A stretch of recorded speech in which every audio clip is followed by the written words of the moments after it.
Can't hear you. Am I muted? My audio's on. I can hear you, Tim.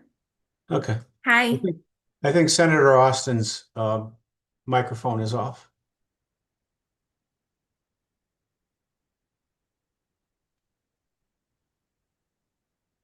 No, there's something wrong with CTN. I can see that they're muted. Hold on. Thank you.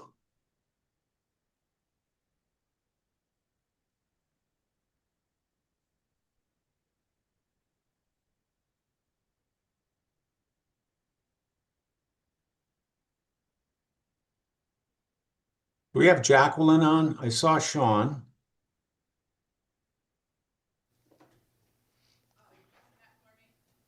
Present. Tim, it's my understanding that Jacqueline is at a conference and I'm holding space for her in the meeting today related to ARC at least. Great. Talk to Anthony.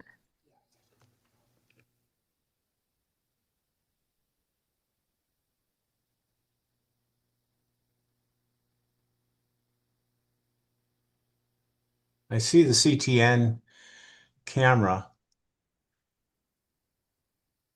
in the right-hand corner.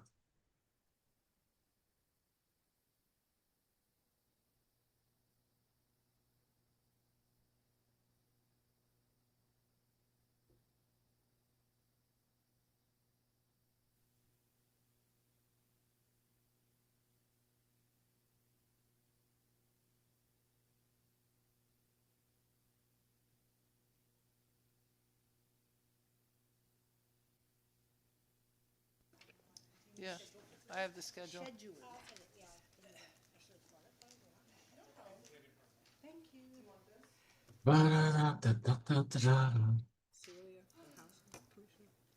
Who?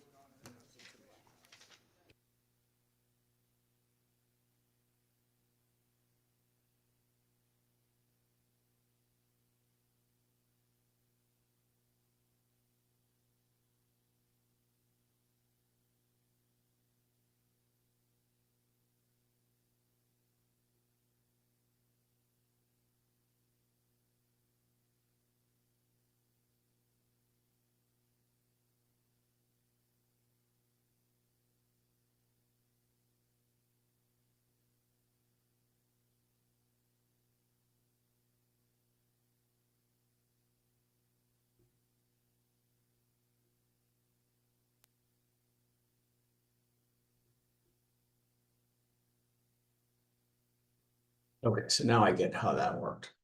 Okay.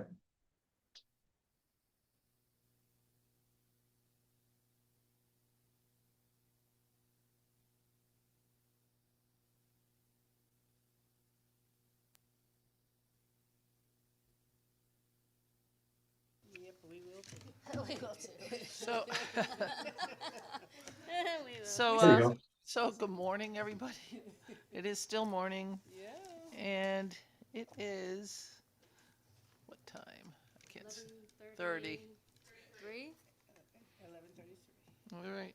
Well, we're gonna get started. Can we? Are Yeah. we good? You're good. I just have to let people into the waiting room, but okay, thanks. But yeah, you're ready to go. All right. So good morning, everybody. We're going to start at 11:30. I'm assuming that online is the Office of Higher Education, the Executive Director, Timothy Larson. Are you ready, sir?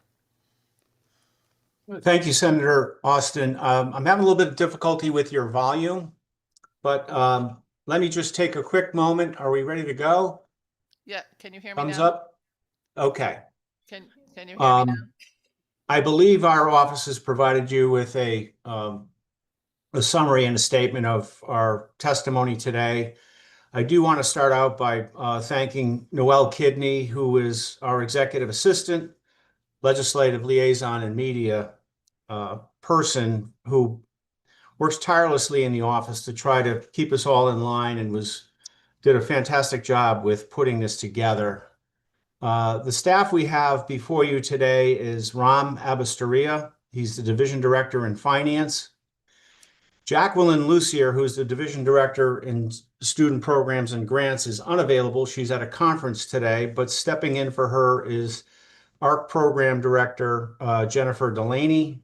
Jennifer will be able to handle the majority of the ARC questions, and if there are other questions that arise, we will certainly endeavor to get back to you as soon as possible with answers that may be directed to either the MAP program and or the national services functions in our office. As well, we have Sean Seepersad, who is the Division Director in Academic Affairs. Also, Mike Criscola, who's the Associate Fiscal Administrative Officer in the Financial Aid Office. And so Mike Criscola effectively runs the Roberta Willis Scholarship Program and manages the student loan reimbursement program in his division. And so that's who the team that we have on the screen today, except for, again, Jacqueline Lucier. And with that, I'm not sure, Senator and Representative Walker and Austin, how you'd like us to proceed. Would you like us to field questions or? I think that we'll field questions, Tim. Can you hear me now? Okay. I got my volume turned all the way up and I can just get you. So we're checking with CTN to see Okay. if there's a problem That's much better now. Can you hear Okay. me? Perfect. So, somebody must have their computer on. Do you have yours on? Somebody does. No, they don't. Button. You too? I know. Volume has to be turned off and muted. Tony, it could be. No, she's got it. Is everyone volume off as well? Oh, you gotta turn that on. Now it's. There we go. And for my friends in the room there, everyone online has a hard time hearing unless you talk directly into the microphone. That may help the situation. Okay, thank you. We should be all set. Thank you. Tim, can you hear us now? We can hear you. All right, perfect. Okay, we're going to go right into questions. On the legislative grants to a separate account, can you tell, I see that in your testimony, are these the only 3 grants that are moved into that line item? Let me have Ram Evasteria walk Yep. you through those 3 grants and answer that question, Senator. Go Yep. ahead, Ram. Yeah, well, there are 2 of the grants were moved to the line item. One was the AI, and the other one was on the Western, the crisis. The OER is going straight to that university. So only 2 out of the 3. So one of these was transferred to the budget of the CSCU? Correct. Okay, great. The OER one. Okay. And so these are, I refer to them as sort of a pass-through grant, and it appears as though that the funding is being reduced by 20%. Ram, you want to speak to that? Yeah, so for FY27, the Western Crisis Prevention is going to be the original budgeted award was 1,863,092. That'll be reduced by 20% to 1,490,474. With regards to the Connecticut AI Alliance, the original budgeted award is $1 million. If it's reduced by 20%, it'll go down to 800,000. And when we're referring to the Center for School Safety and Crisis Prevention, Ram is calling that Western. That's housed at Western. Correct. Yep, we know Western that. College, Yep, we have that. State College. We know that one. Thank you. Okay. So if you could go over what's going on with the Roberta Willis grant, because we added some significant dollars in 27. Can you go through that with us? Mike, you want to walk them through? Sure. So for FY '27, we have allocation of 41, just over $41 million. 10 million of that is designated to go to the need merit, 100,000 goes to admin, and then the remaining 31 million is distributed to the need-based Roberta Willis Scholarship, which is dispersed by our office to each institution for both the fall and the spring semester. The need merit awards are distributed and determined by the Office of Higher Education and distributed to each school based on the institution's certification of enrollment through our database CT Scholars. So if you could bring to the work group what that would mean for number of students, number of grants that would go out, and where they would be mostly going, that would be great. So we would ask, so you want us to provide you with a roster of how those dollars are listed out to the various colleges? Yes. Okay. Yep. So, Representative Walker. Good morning. Good morning. We're missing your agency here. We would really like to see your smiling faces here in our chamber because it helps us makes it a much better conversation, I think. But I'm assuming you guys are working very hard on getting out the information on the grants that you are overseeing and things like that. Is that correct, sir? Sir? Got to talk a little closer to the microphone. We're not picking that up. I was just commenting on the fact that we would have liked to have had you here in person as opposed to being on the Zoom. So we appreciate all the hard work you're doing, but we'd like to have those conversations here. So I just wanted to put that in the air. So can you tell me how is the, I don't know if my colleague asked about the Roberta Willis. Okay. We were talking with some of we were with a college today, and they were saying that the way it works now, maybe you can clarify it for me, you will send out a notification to the colleges with an approximation of how much money they're going to receive, but you're not guaranteeing it, and that's the way you have them doing their grants to their students. Is that true? You can't hear me again? Yes, can you hear me?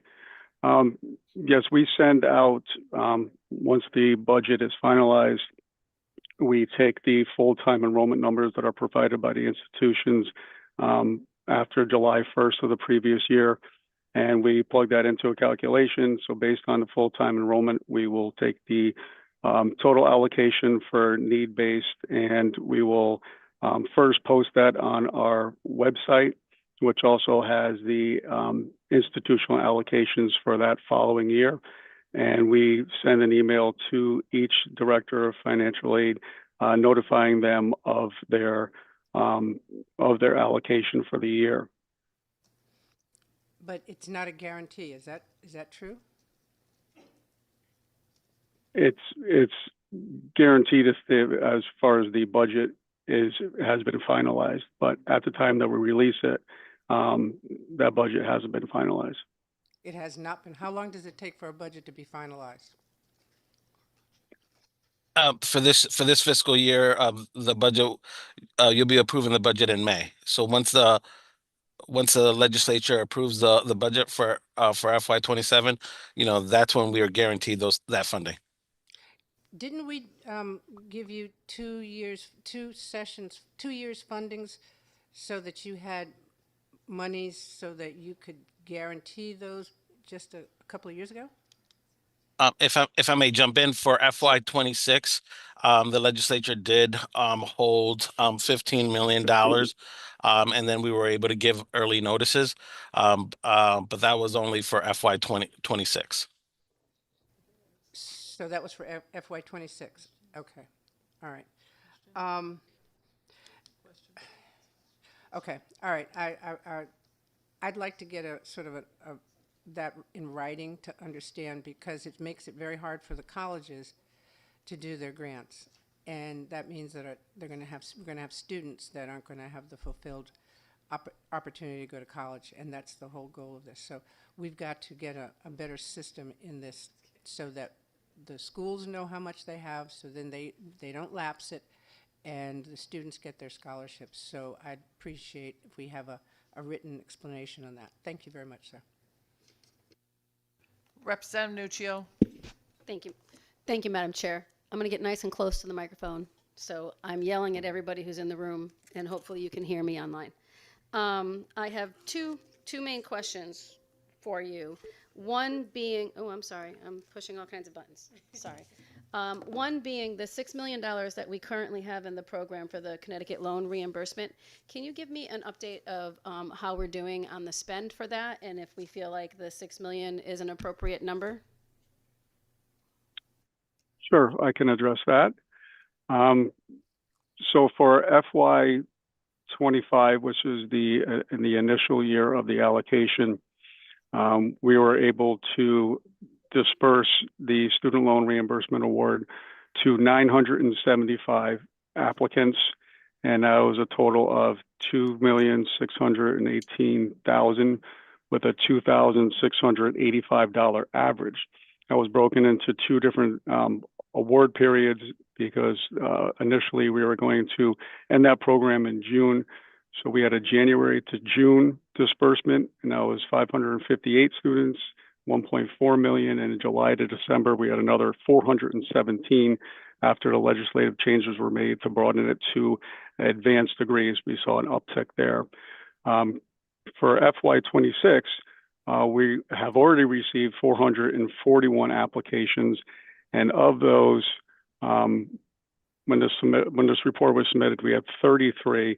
As of this morning, we now have 45 that are what we consider pending eligible. Pending eligible means that we've reviewed all 7 documents, their applications, and they are ready to be awarded. That total would be $193,630, and our average is $4,302 for those recipients, which is up over $1,660 based on what we had for last year, and just that people are more aware of the program. They're paying their student loans at a significantly more higher dollar rate.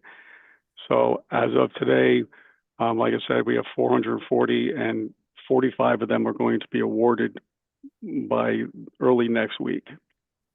Perfect. Can you please bring all of that detail with you when you come to the work group? It's hard to write down all of those numbers in a logical way. So Representative Nuccio, Tony's shaking her head at me. um, And then the second question that I have is kind of a twofer. If for the work group, can you please bring a breakdown of your OE expenses, how that what is bucketed in there?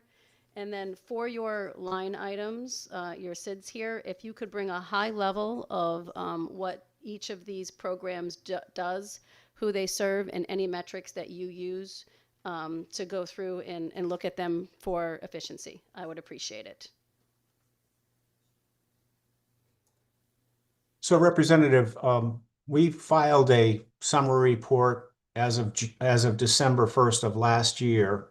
We certainly will include that as well. And that gives us sort of up till December of 25. And then, we took the January, we restarted the program in January, and Mike has reported the application process and what's due there. But we will absolutely provide that for you at the working group meeting. I appreciate that. And if you could just, again, you noted that we're seeing an uptick now with the changes that we recently made to the program. So just kind of like a year over year, I think that's just interesting to know. I know we won't have the full 2026, but if we can see kind of what the uptick is, and I'm just interested in seeing how the legislation translates to what we're actually seeing for applications. So anything you can provide, I would greatly appreciate.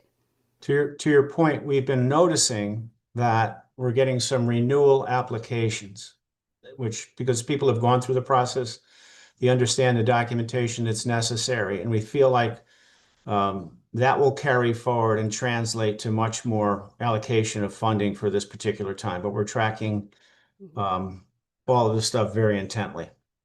I love that. I think we would expect to see an uptick also. which is why I'm, interested in the numbers that we're seeing, because I would expect that now that people know about it and they understand how the program works, like you said, they're going to be paying their student loans at a higher amount so they can get that full $5,000 reimbursement. I just want to see the data. I appreciate that you guys have it, and I look forward to getting it. Representative Haddad.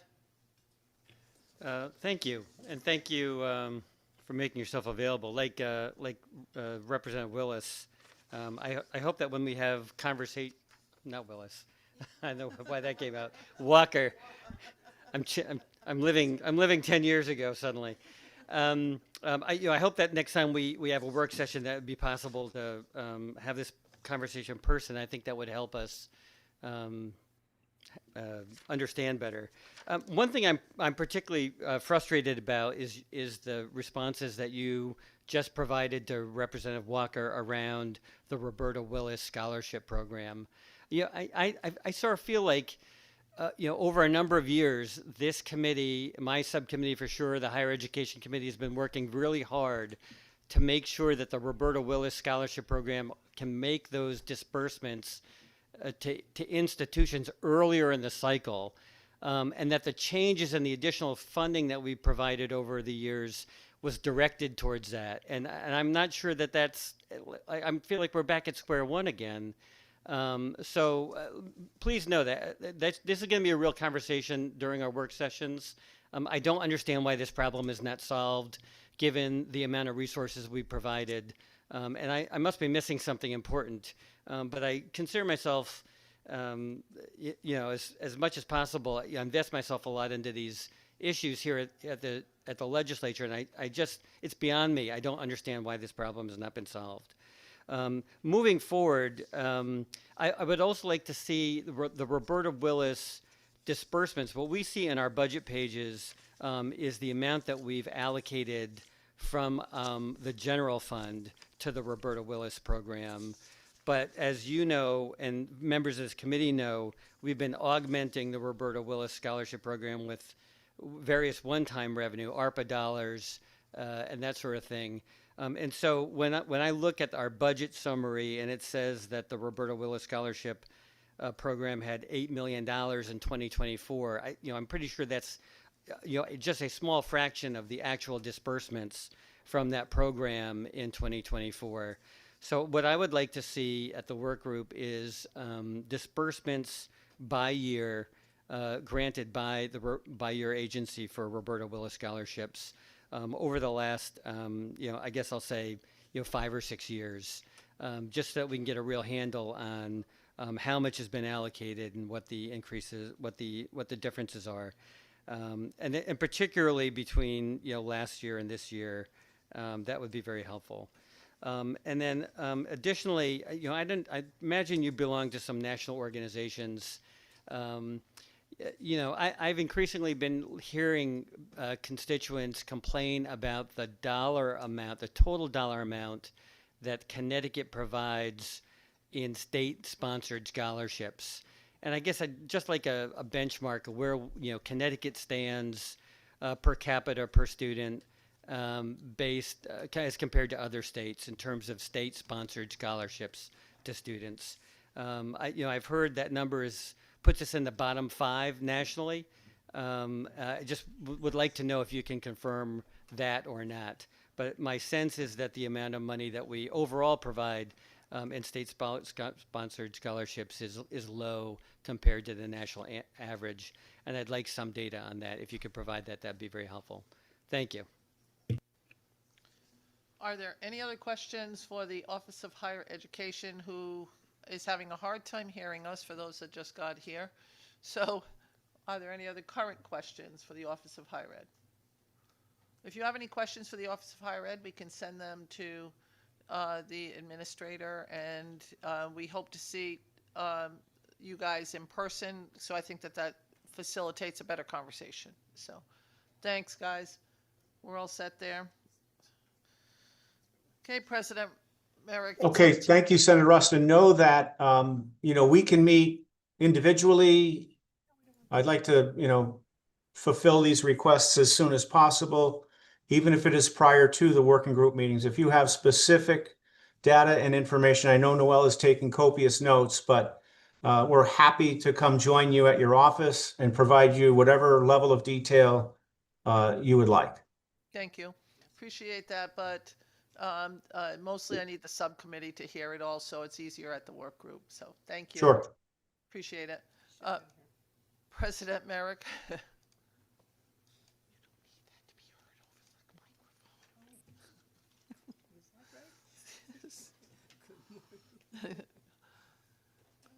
Good morning, madam.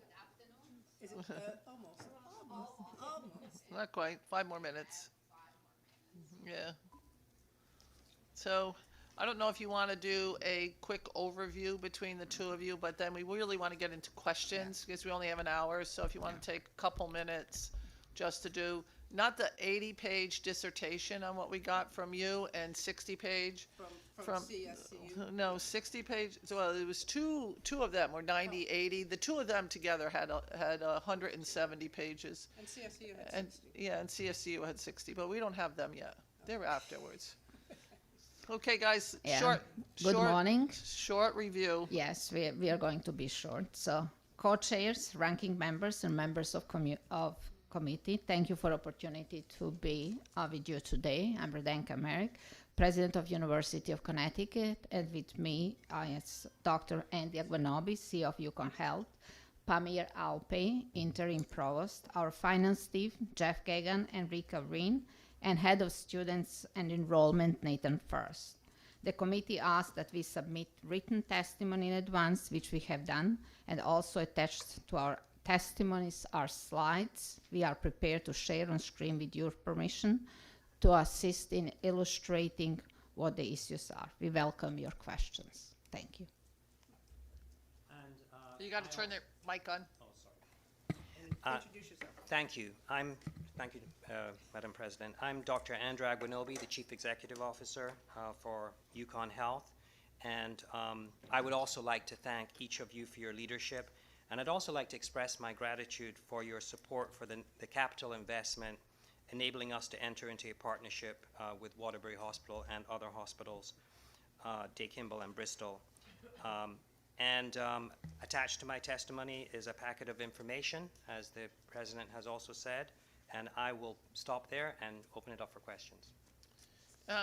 Thank you. So I'm going to go right to my favorite topic, which is Avery Point. So, so Avery Point is first. Let me just go back a second to talk about UConn itself. So UConn was established back in 1893 under the, may have been around before that, but the land use grant was transferred from Yale into UConn. Is that not true, the Morrill Act? That's correct. All right. And when we look at that act, it talks a lot about different components of the Morrill Act. And the Morrill Act was to make higher education accessible to the working class, expanding it beyond the traditional elite education focused on only classical studies, correct? That's correct. All right. So this was because land was stolen from the Native American communities across this country, correct? Correct. So you guys did some great work relative to, for directly reflective of Avery Point. In 2024, you announced and had an MOA signed by all 5 of the tribes that are state recognized. Yet the only person that has not signed off on this agreement to have the Native American communities be reflective in Avery Point yet. That was done in 2024. Do you know where that agreement is and why is it taking so long when UConn clearly benefited from being a land use grant? I do not know. My understanding is that it is with Attorney General, but I will get back to you and know exactly where it is. Yeah, because I've asked both you and the Attorney General on this issue. I don't understand why we're doing this, which leads me to my second point on Avery Point. So I've looked at I have done a lot of research relative to what other satellite colleges have. So other satellite the other 3 satellite communities that deal with UConn, Stanford, Waterbury, and Hartford all have housing associated with them. Avery Point does not. And I happened to be at a meeting that talked about housing, and there were some people that didn't like it and some people that loved it and blah, blah, blah. But, the fact is that in order for Avery Point to be successful, they need housing. That's just a fact. That's what has made the other ones successful. And they have a $13 million deficit every year. And when the Southeastern delegation met with you and others, they said, well, we have the use grant, and that's $6 million. We don't need to worry about it, but that $6 million still leaves us with a $13 million deficit. And when I was talking with Congressman Courtney, he told you that the federal government, this current federal executive branch, did not want to have the C grant there, that was actually, it's not a given that we're going to get that, which would bring that deficit to $19 million. That should not happen. That should not happen. So I did some research then. Stanford got a lot of money to build housing. By the way, Stanford had a $30 million surplus at least twice. So I'm sorry, Corey, true. I'm just asking to share the wealth, quite frankly. Hartford, you signed a 20-year lease on housing for Hartford. It's actually, you took housing from low-income folks in Stanford so that you could have housing for Stanford, which I've talked to other people in Stanford that were not happy about that. And Waterbury got housing, money too, but you have not come through with housing. And so I said, what are ways that we can afford it? So the sports arenas were talked about using revenue bonds. In my research, that all of that came out of the UConn 2000, $100 million for Gampel and other places. And then the comment is often made that UConn Avery Point does not have any nightlife. Nobody wants to be there because there's no nightlife. Well, I drive through UConn stores on a regular basis. I see a lot of cows. I don't see a lot of nightlife. But I know where there's nightlife right next to Avery Point, within a 10-minute drive.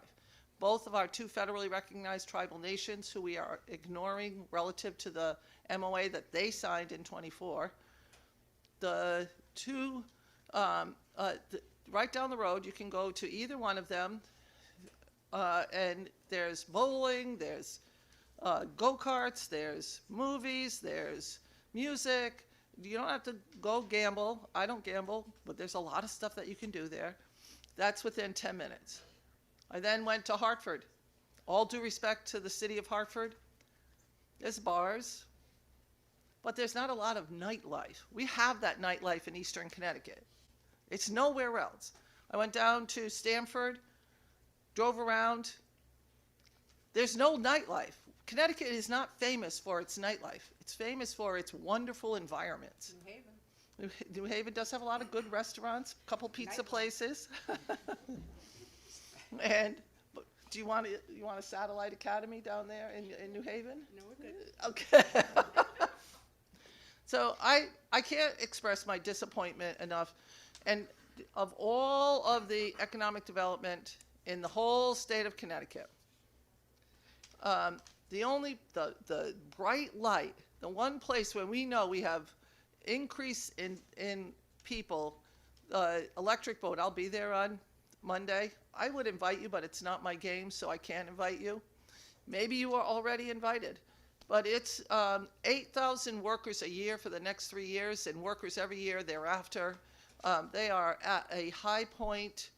Those workers are not only at the Groton facility, 1,000 engineering students. We've been begging for engineering down at Avery Point. Now, I hear that you need $150 million to set up an engineering facility at Avery Point. I don't think that that's true. I think you can work within the confines of what you have.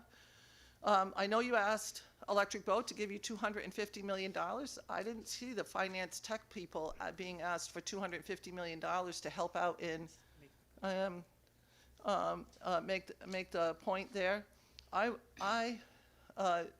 don't want to see Eastern Connecticut ignored on this issue of a very wonderful site. And my fear is that you're going to do to Avery Point what you did to Torrington, not you personally, but what UConn did to Torrington when they walked away. They starved it to death, and that's what we're doing at Avery Point. We are starving it to death. We're saying, don't worry about the $13 million deficit that you have every year. We won't bring it up. It will be killed. So I can't say that enough. So I know that there are other people that are going to disagree with me on this issue, but I'm not going to see Eastern Connecticut ignored and everybody else get money to help out with their student population. Representative Walker. Thank you, and good afternoon now. Good afternoon. Tell me about this year's. We appreciate all the information that you give, but could we get a summary sheet on the first page, just so that, just the basics, like how many new students, how many students we have, and so, tell me. Is our attendance in this year higher than it was last year, and are we continually going up? And how many of them are from Connecticut, and how many are from outside of Connecticut? Yeah. Thank you. Let me first address Senator Austin's I'm sorry. comments. I apologize. Senator, she was trying to address you. Oh, I'm sorry. I figured that we talked so much about it that it was. You talked. You talked. Yeah, she didn't talk. She's talked to us. No. Yeah. So, so thank you for sharing your concerns, and we believe that Avery Point is of great significance, as we already emphasized. It makes us a Sea Grant university. We have $32 million in the research dollars happening at Avery Point. And in last 2 years, if not 3, we had been 10 visits to Washington, D.C. to strategize with Navy and other offices. What is the path forward? What are the engineering majors? What are the partnerships? What are the graduate programs?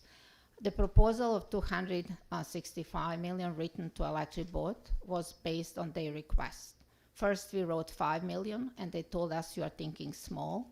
Then they instructed us to think big, and they says over $200 million. That's how we wrote it, that one. And the next one was to Blue Forge Alliance of $5 million. So it is not a lack of attempt from the team. And I would like Nathan First, who is sitting in the back, who did, together with the provost office, the regional campuses study to share the facts. Thank you for that. But I do want to say that we have talked to Electric Boat. That's not what they have said to us. We've had conversations with Electric Boat on this issue. We have had conversations with Blue Forge on this issue. Blue Forge does not do capital plans, and I've had conversations with Representative Courtney on the issue too. So I think that there's a disagreement on some of what the, in quotes, facts are of the case. Nathan? Yeah, happy to comment. And as you know, we've talked at great length about the issues and that put a lot of work into assessing what the potential might be for a housing program at the Avery Point campus. Even at full capacity, it would be projected to lose $1 million a year or more. Even if it were to stimulate enrollment growth to the degree that we might have 100 or more additional students there, it wouldn't really chip away at the $13 million that you're referring to on an annual basis. And that balance actually, I think, has more to do with other activity at the campus that has to do with research and less so with enrollment. So, it's something that we've studied at great length, have talked to potential partners about, and we're not recommending it at this time because of the other priorities and needs that we have across the university-wide system. So, did you do this study, and keep in mind, I know when you did the money into those, in any of the other 3 satellite communities, were they as studied as Avery Point for other things? I know you started these studies, but that didn't start until this last year. Do you want to comment on that? So you're referencing You the, are, you want I'm sorry, I'm Rika Wren, Interim Vice President for Finance. You're referencing the Stanford investment in housing? All 3 communities had investment in housing. Yeah, so the Waterbury campus, we don't actually control that housing. That's controlled by a private entity. Right. We do lease housing down in Stanford as well as the Hartford community. As you referenced, we lease the Hartford housing. Yes, we ran through the numbers in Stanford and Hartford, and they're campuses that have seen tremendous growth over the last several years, and we could show that the revenues that we would generate through adding those leased housing facilities would be able to cover the cost of adding that. So I'm going to make a recommendation so that other people can get some questions in. We're going to have a meeting with everybody that's involved with Avery Point at some point in the next couple of weeks, just so that we can talk about it and exchange. And then we then come up with our conclusions. So I think that would be a better thing for everybody. Yeah. So thank you so much. So Representative Walker, now Yes, ma'am. to answer your question, in last 4 years, we have 3,000 more undergraduate students at this time than 4 years ago. And the first generation students in 2021, in fall, we have 7,266. In FY 2025, 8,847. So we are really focused on social mobility as well as keeping Connecticut students in Connecticut. So when we look how many of our graduates stay in Connecticut, in 2021, in-state students, 62% will stay in Connecticut. As of the last year, 77% of our graduates stay and work in Connecticut. So we put significant emphasis on recruiting more of Connecticut students, more of the first generation students, more on the social mobility, more on the internships and co-ops and abilities to have a jobs and work with industries, nonprofits or government organization in order to show the return on investment and what it means for the taxpayers. So of the population that you're receiving this year, how many of them receive scholarships? I will refer that to Nathan first. I have the data, but I think he's very well equipped. He can get to the pages fast. Greater than 2/3 of our students are receiving some form of financial aid. Okay. So in that financial aid, how much of that is any of the state funding? Roberta Willis. We received roughly $9 million to distribute for Roberta Willis. What percentage of that is for your? The percentage, it turns out to be about 4%, I believe, of the total financial aid budget. So 3 to 4%. And I think I asked 2 questions, so I'm going to go to the requirement that we have up here for 2 questions and not 1 question. So I will go on to the next person. But thank you, and I'll be back if we have time. Next, Representative Nuccio. Thank you, Madam Chair. Thank you guys for coming. And I just want to kind of reiterate with Kathy, like trying to pull up 90-something pages is really hard. So if you guys can kind of give us a high level, it's not to say that I won't. Tony. Oh, it was Tony. Was it? Well, you both kind of you should ask, like I was like 90 pages. I'm kind of looking at, your budget is pretty straightforward here, but the things that we're looking at this year is, I think your operating expenses is just your grant amount, correct? There's nothing else in OE, is there? I will refer to Rika to respond to that question. When you're referencing the grant amount, you're referencing the state appropriation. Yes, the operating budget just includes the state appropriation. There's nothing else in OE, correct? It also includes the rest of our revenues that we're generating in addition to tuition and fees, investment income, all of our auxiliary operations. In this line here? I'm not sure. In the budget, like in the actual budget documentation, we have like OE is the $250 million. Is that just our allocation that we pay to you, or there's nothing else in there, correct? The 250 some million dollars is what you're paying to us. Okay. Yeah. The remainder of your line items that are on here, I've been asking everybody, can you please bring a high level of what those programs exactly are, who it's serving, and any metrics that you're using to look at it for, any metrics that you're applying to those programs. If you could bring that to the working session, and then a list of all of the grants that are actually being broken out into various grants, like just the actual listing of what programs are in there also. I would appreciate that. Absolutely. Thank you. Next, Representative Paris. Thank you, Madam. And after Representative Paris, Senator Hartley. After Senator Hartley, Representative Haddad. Thank you, Madam Chair. Madam President, good to see you. Just a few questions while we're on the subject of Stanford, so I'm happy to direct it directly to you, ma'am, or to Interim Vice President Wren. I do want to turn our attention back to the Stanford housing challenge. As you know, for the Stanford delegation and many folks in Stanford, this was a major issue as we saw many local residents displaced, many of them still displaced, as a matter of fact. And the issue that we're facing is that for those who are displaced, many of them are trying to put their names on housing list if they're not going to the new recommended residential site or area. And that housing list is 2 to 3 years backed up with other potential folks who have been in line waiting for housing. I know that Stanford is, busting at the seams.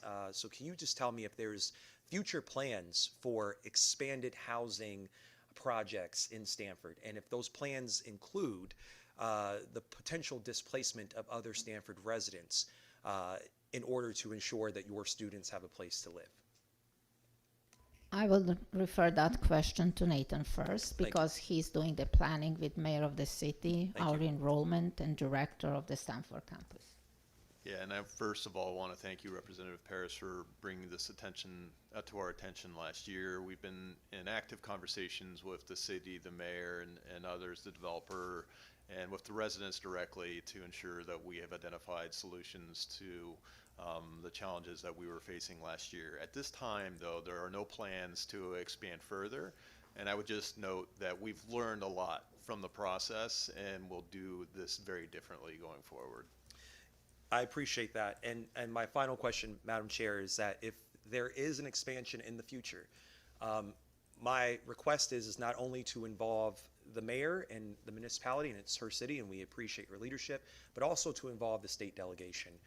Because what I would appreciate is not having to sit to listen to another 80-year-old woman concerned about being displaced with college students moving in. And look, I think that your growth is wonderful. I think having a more vibrant downtown area with college students would be great, but if we could also include the impact assessment before moving forward, if this happens again in the future, and including the state delegation, that would mean a great deal to us, so we can help to ensure that our residents who might have to find alternative measures are safe in doing that. Thank you, ma'am.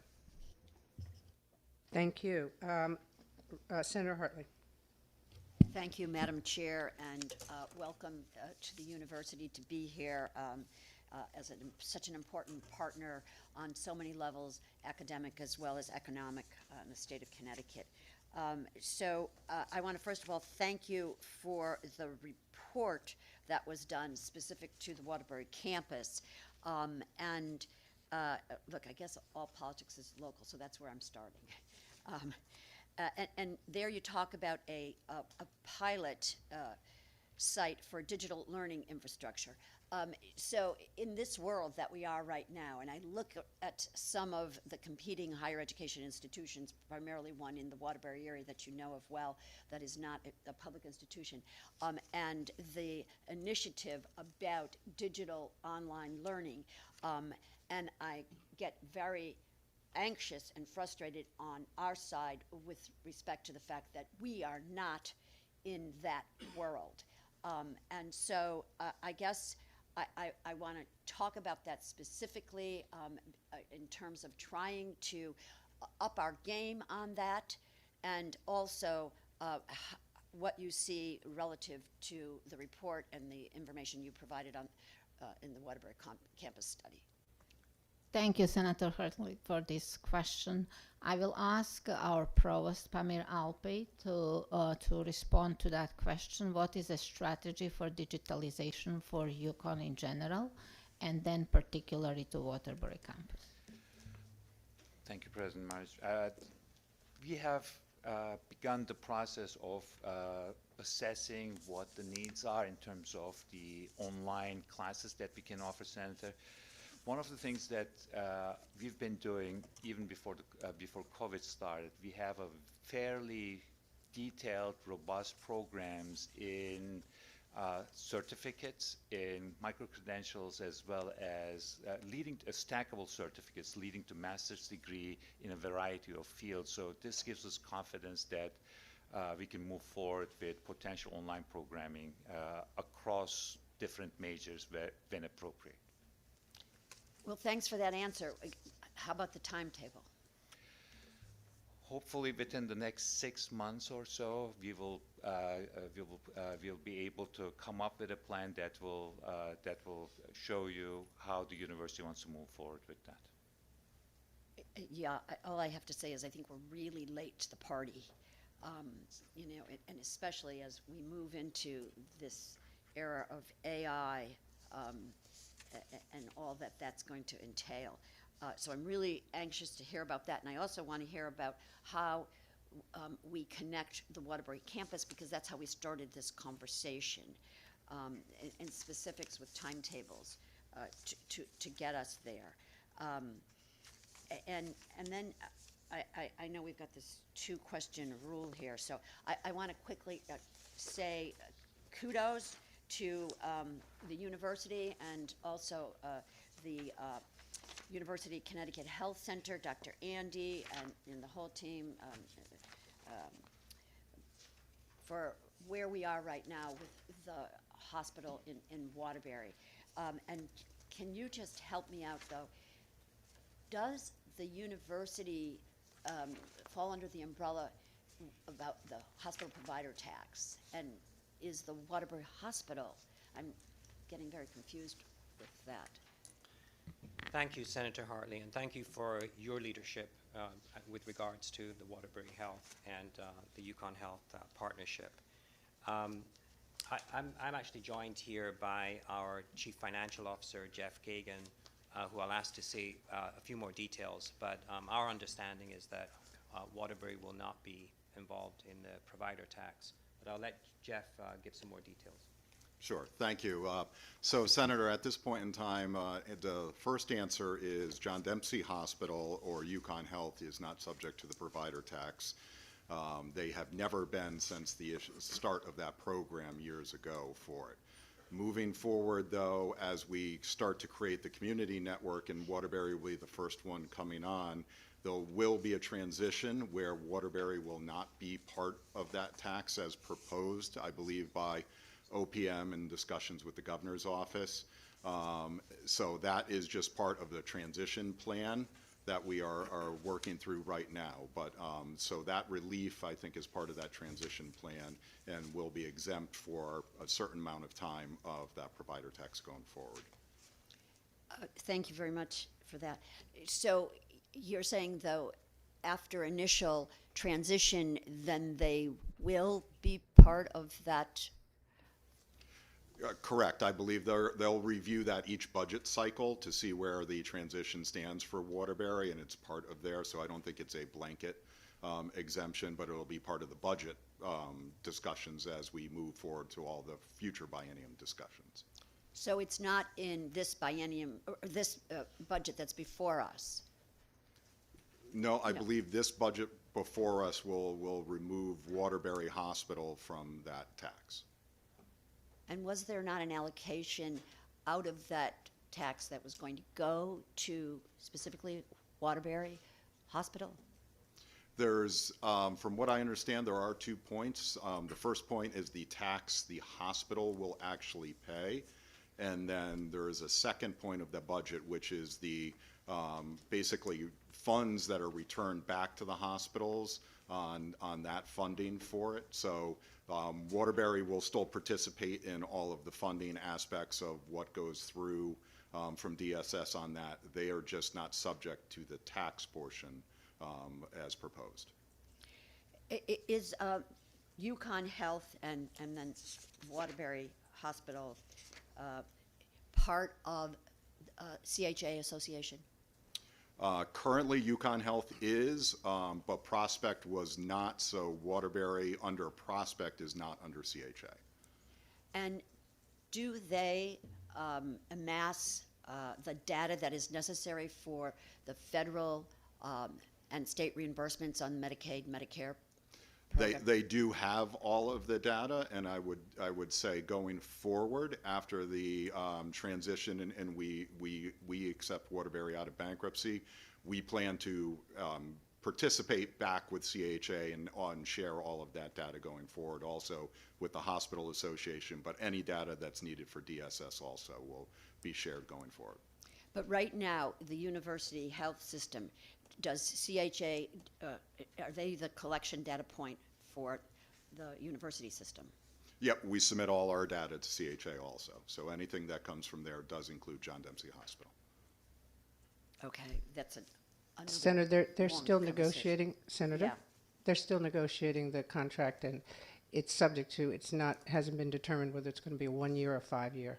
And that's part of the reason also. So once the next go-round, then Waterbury will be part of it. Yeah, that's a deeper conversation. Thank you, Madam Chair. So if I just might say, when you come back to us, if you could just provide some information regarding, and this is to the university, if I might, the Puerto Rican Study Initiative. We have a line item in there, and the reason I ask is because we stood up a trade commission for the Puerto Rican Trade Commission, and we want to make some connections. So I would be grateful for that information. Thank you, Madam Chair, and thank you very much to the university. Representative Haddad. Thank you, and thank you for being here in person to talk to us. We appreciate your time to talk about your impact on not just on our state budget, but on our whole state. And one of the things I'm really always sort of cognizant of is that this area of the budget has very few line items in it, but compared to other agencies. But that's a function of how little really in the end we provide you in terms of your overall operating budget, which has been declining year over year for the last 2 decades. I think this year we're providing you with about 13% of your operating budget at stores, and that is a lot of money, but it is a fraction of all that you do as an institution. And I think the questions today that you're hearing from folks serve an interesting indication of how impactful UConn and its programming can be around the state. It's impactful on the housing front. It's certainly impactful in terms of a local economic impact. And so I love this subcommittee, and you know that I invest myself a lot in sort of understanding as much as I can about what's going on. But just wanted to start by saying that it's a lot because of all that you do across the state. An increase in enrollment of 3,000, I'm going to start here. An increase in enrollment of 3,000 students over the last few years just makes me want to ask you to bring to the work sessions information about different measures of quality of education that you are able to provide to students. I imagine that the faculty to student ratio is being impacted, and that is oftentimes an indicator of a university's strength. And I also know that you've experienced some losses while you've had great gains for the number of undergrads. The graduate programs are being impacted on the other side. We haven't had a chance to look through your 90 pages, but could you explain a little bit about what is happening to your graduate program offerings that are so critical to the future of the state of Connecticut? Because those are the folks with advanced degrees that so much of our economy will depend on over the next 10 years. Thank you, Representative Haddad, and thank you for your support. And you visited us many times, and as a graduate of UConn, you see how much we changed because of state investing in university. So this year we have decline in PhD students. In fall of 2025, we accepted 351 students, comparing to fall of 2024, 505. The state economy and AI and quantum and drones require the students with a graduate degree. So that is the big burden, but it's more than that. We put more on the graduate students. Many of our graduate students receive half of the scholarships, and that's $13,000 annually. So one line in our budget that we are asking for 6.1 million is to help those graduate students, GA and TA lines. We lost 44 million in the federal dollars, and it's hurting our faculty, it's hurting research, it's hurting innovation, and it's hurting our graduate students. So if we think of the future of economy of this state, we have to envision what kind of the jobs are we going to have and how we are going to support our graduate school. So the numbers that I'm presenting is without medical school and dental school. So it's a graduate school without law, medical, and dental. Thank you. You know, I've heard anecdotally that the number of opportunities, you know, at UConn around graduate student employment are also being impacted by the loss of research dollars from the federal government. So there's some pretty strong headwinds coming out of Washington that sort of making it more and more difficult for universities nationally to sort of thrive in the area of research development. And so we'll be cognizant of that as we go through the budget. I also just wanted to ask you, you were here, I think, when I was asking the Office of Higher Education about, specifically about state-sponsored scholarships that we provide mostly to undergraduate students. But I was wondering what your perspective was on overall affordability measures. Obviously, the amount of state-sponsored scholarships that we can provide to Connecticut students lowers their net cost of going to school. But can you tell us where we rank nationally in terms of the amount of state support that we provide directly to students rather than through the institutions? Thank you for that question. So Connecticut investment in students' financial aid per enrollment undergraduate students lags the national average. According to source of National Association of State Students Grant Aid Program, Connecticut allocates $261 per student when the national average is $721. And states like Georgia, South Carolina, Louisiana, Tennessee, New Jersey allocate close to 2,000 and above of the 2,000. Regarding the Roberta Willis Scholarship, last year we received 8.2 million, and our total financial aid support for our students is 339 million. Comparing that to FY22, in FY22, we allocated 262.8 million. So it's significant increase, but as I mentioned, the number of the first generation students increased from 7,266 to 8,847. And for us, the first generation of the students are students that neither of the parents went to college. So we are responsible for social mobility, and that's what Senator Austin referred to a Morrill Act and what it means to support, social mobility.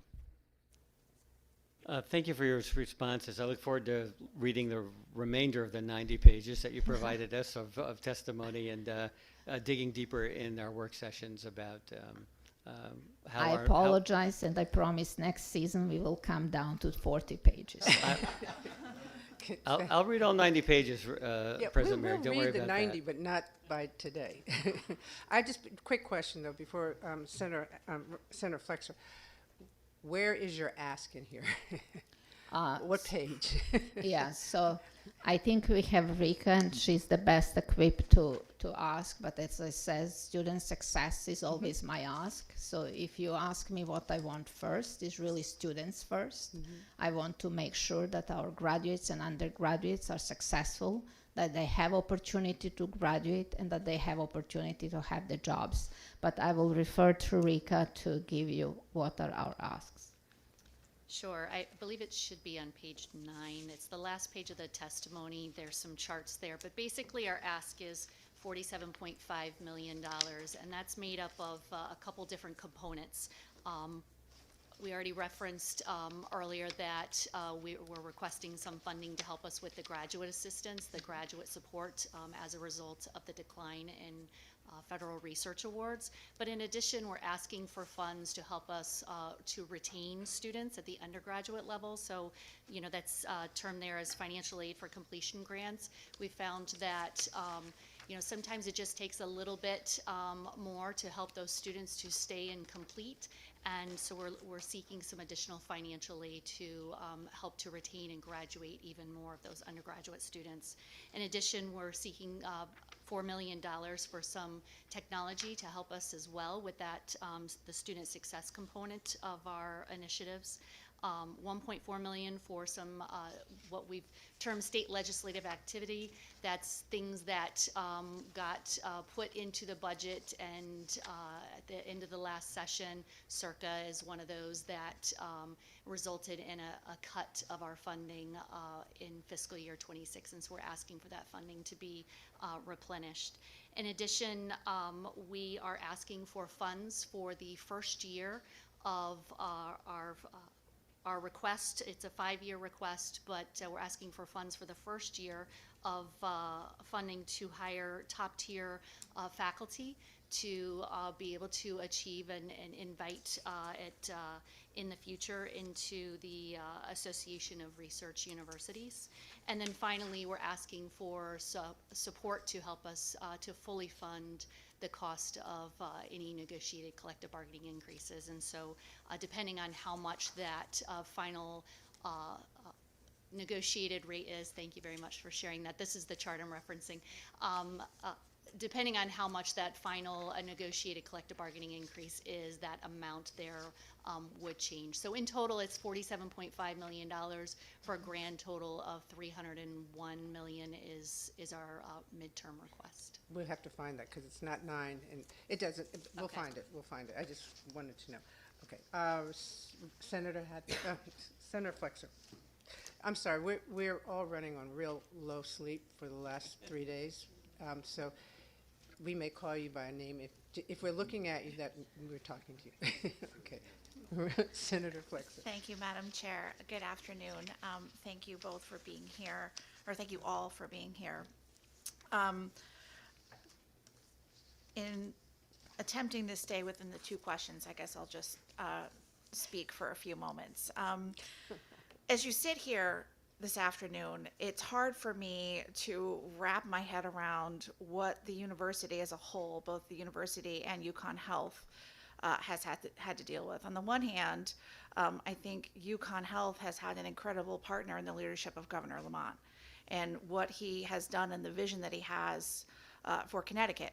And what is happening with UConn Health's expanded footprint is having a huge impact in my district, and your road to the partnership with Day Kimball Hospital in Putnam and the other hospitals that you're partnering with across the state. I think in the long term, we're going to look back and be so grateful for the leadership of Governor Lamont and his making sure that access to health care is truly available to every community in the state of Connecticut. And I'm grateful for all of you for the work that you've done to get us to this point and to make that a strong partnership in the future in sustaining access to health care in our state.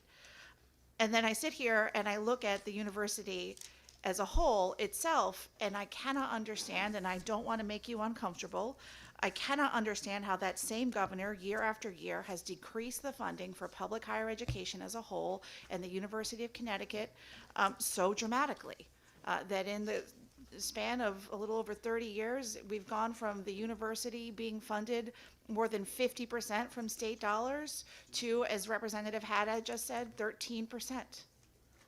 We should be ashamed. And I'd like to just ask you a few questions in relation to that. The rankings for the University of Connecticut. Several years ago, when you were here, you were consistently touting yourselves, appropriately so, as the top university in the region, in the top 50. Can you detail for me how the University of Connecticut's rankings have changed nationally in recent years?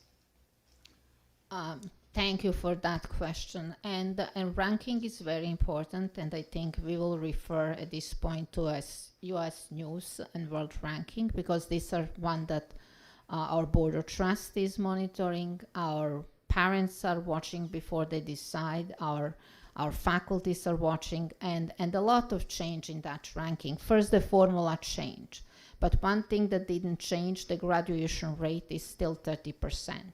The perception is 30%. So every time there is perception that there is budget cuts and all of this, our rating goes down.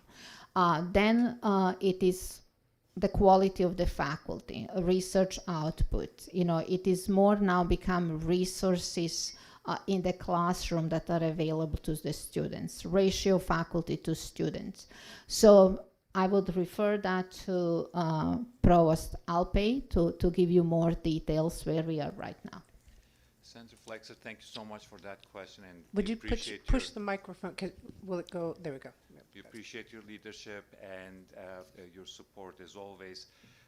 As the President mentioned, retention rates, graduation rates, those are important factors that go into the ranking system as measured by US News and Report. There are also, and we're doing really well on those metrics. The university's reputation goes into that again, and that's mostly measured in terms of our research activities, as well as productivity in research and research output. That part has to catch up, really, and that's one of the reasons why we have put in a request to help us with recruiting some top faculty in their fields to help us out with that particular metric. Over the last 10 years, our research expenditures have gone up significantly. So we would like to enhance this by adding key faculty in federal priority areas that will bring in funding as well as recognition to the university. That part, as the President mentioned, is going to be a key metric for us to get to the next level in terms of where we want to be in rankings, and especially when we look at invitations to some potentially very prestigious clubs of universities. Thank you for that information. With the chair's indulgence, I will just ask one more question, but I'm going to just, while I'm thinking of it, ask the great staff that we have with the Office of Fiscal Analysis if they would maybe prepare for our working group when we have a conversation with the university moving forward, looking at comparable public research institutions in other states, and if they've seen this sustained level of cuts in funding at the same level that we've seen here in Connecticut. And so the last question I'll have for the folks here from UConn is, I think there's a lot of different ways to measure the impact of the cuts to the university, and you've detailed, we've all seen it. You've seen it in the conversation here today. One of the things that struck me in recent weeks is watching a television commercial, a partnership that the university has with the bank, and you know that's fine. But those folks featured in the commercial are, I think, they're marching band students and cheerleaders, and those folks are my constituents. And when it comes on the television, I just watch those commercials and think to myself, maybe the university wouldn't have to be engaged in this sort of commercial partnership. And I would describe it as using the university in this way if the state of Connecticut, the legislature, and the governor committed to the level of funding that you actually need. And so I wondered if one of you could comment on how the university has had to try what I would describe as non-traditional sources of funding in order to meet the budget gaps that you're facing due to the underfunding of public higher education in Connecticut. Yeah, thank you for that question. So we are, when it comes to athletics, we are really looking for the sponsors and more dollars coming for sponsors because our expenses are growing. We want our team to be successful. We want our players to be successful. There is new house settlement that we that has a ceiling of 20.5 million that we have to pay student athletes. So we cannot avoid that in order to stay competitive. And when UConn is competitive, it's a huge thing for this state of Connecticut. You know, we don't have professional teams, and UConn winning both men and women basketball is a huge deal for state of Connecticut. So we have to be creative how we, how we get more sponsors, paid sponsors, in order to pay the bills. We are also doing significant fundraising. So in April of last year, we launched a public campaign of 1.5 billion to do the more fundraising to address this gap. And this year alone, we produced much more money to support our students and first fund scholarships.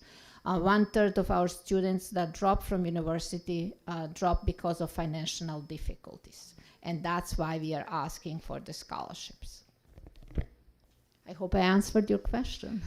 You answered my question. Not quite, actually. Okay. I understand. I think there's been a long history of the commercial partnerships with the athletic department, but this partnership with the bank in particular just seemed new to me. Perhaps it's not.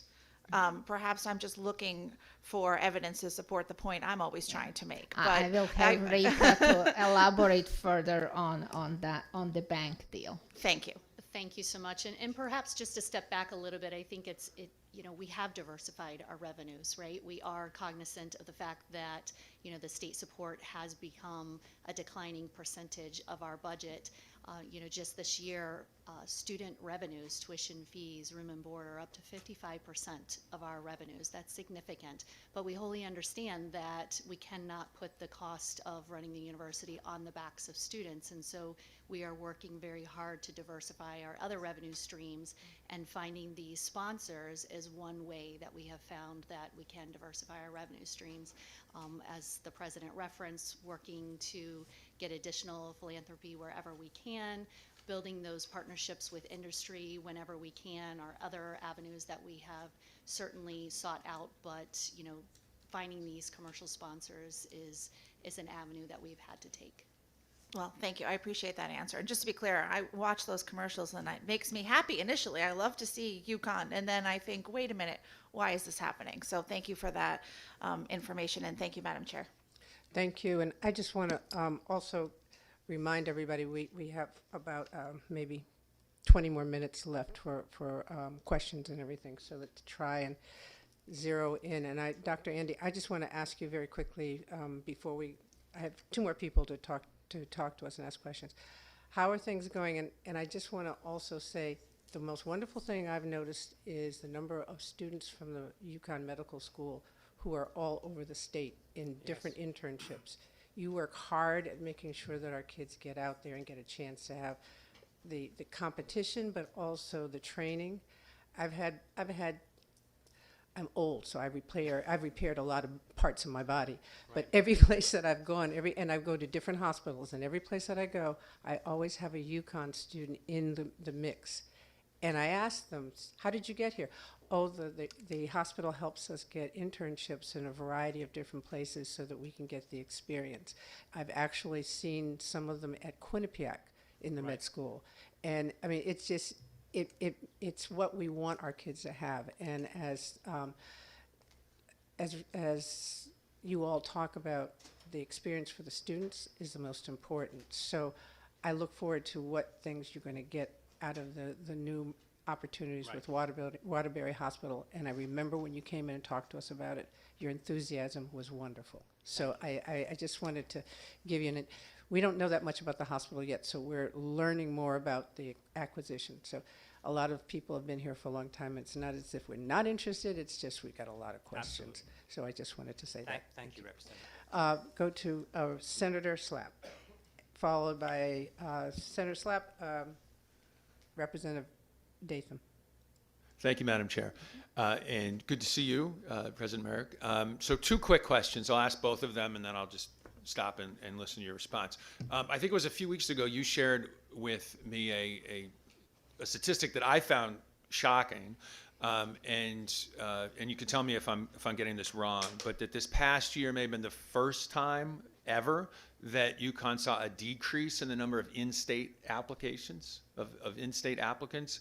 And so I wonder if you could speak to what you think is driving that. And this, I think this dovetails quite well actually with what Senator Flexer was referring to in terms of the funding and perhaps us pricing ourselves out of a competitive landscape with in-state applications.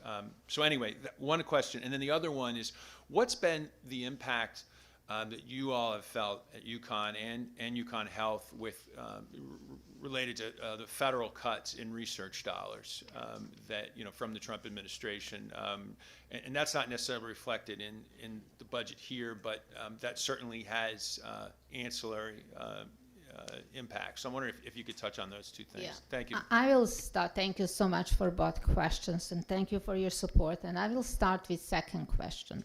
We lost 44 million. We cut, graduate students got the scholarship cuts in half, most of them, because faculty have no money to pay. We used one-time payment to bridge whatever our reserves that we are having. And I can tell you from my experience, my graduate students, I got 3 grants cut, is now in Italy because we don't have the money to pay. And this graduate student is native from Connecticut, born, raised, undergraduate UConn, master UConn, and about to finish PhD. And we have to send our students somewhere else in order for them to be able to graduate. So that is reality, and it's a sober reality for all of us, for our country, not only for Connecticut and for UConn. I would like the first question to be answered by our Vice President for Students' Life Success and Enrollment, Nathan First, because he monitors the cost, he monitors the numbers, and our regional campuses, we still didn't close the books. We are accepting until May 1st. But numbers, he can talk about the numbers, about the birth rate or high school students or whatever he chooses to talk about. So, Nathan. Thank you, Madam President. Yeah, it's true that we are seeing some contraction in the volume of applications for this coming fall 2026. It's not the first time that we've actually seen declines, just to correct the record on that particular aspect of it. However, given the decline in the number of high school graduates, which is driven by birth rate primarily, that's the biggest driving force in terms of what we're seeing in regards to demand for higher education. Competition for a shrinking pool of students is intensifying.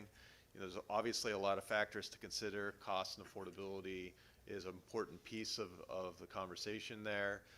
We are proud of how far we're able to stretch to help to address financial need of our neediest students, and our average indebtedness and default rates and these kind of really important metrics give us good indicators there. At the same time, we should anticipate growing demand for our limited pool of financial aid, which is why we're trying to raise money as aggressively as we can through the UConn Foundation to do that. But certainly Roberta Willis is a big piece of the picture as well to help us to ensure the affordability of a college degree in the state of Connecticut. So yes, we're seeing some declines. It's driven by a variety of different factors, but primarily demographics is the main thing at this point.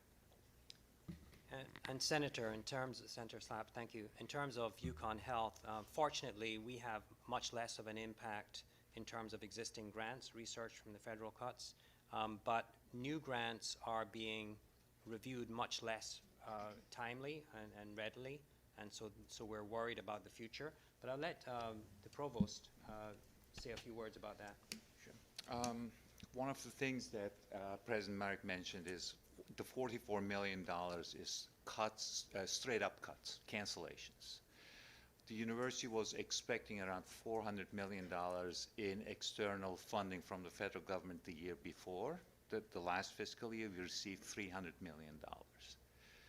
So that's a decline, including cancellations, of $100 million.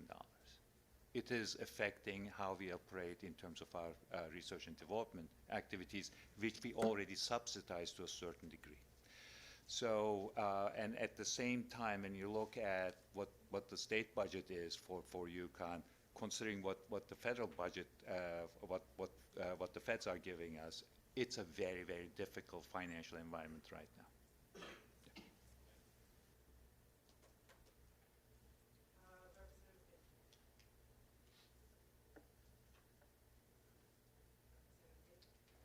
Sorry. Representative Datham? Thank you very much, Madam Chair, and thank you to the whole Yukon team. Apologies for not being there in person today. I just wanted to say I appreciate all the work that you did to put into our presentation. I think every year it gets better and better, and the amount of information, it is a lot to get through, but I do appreciate it, and it gives us some time to kind of dig into it before our working group session.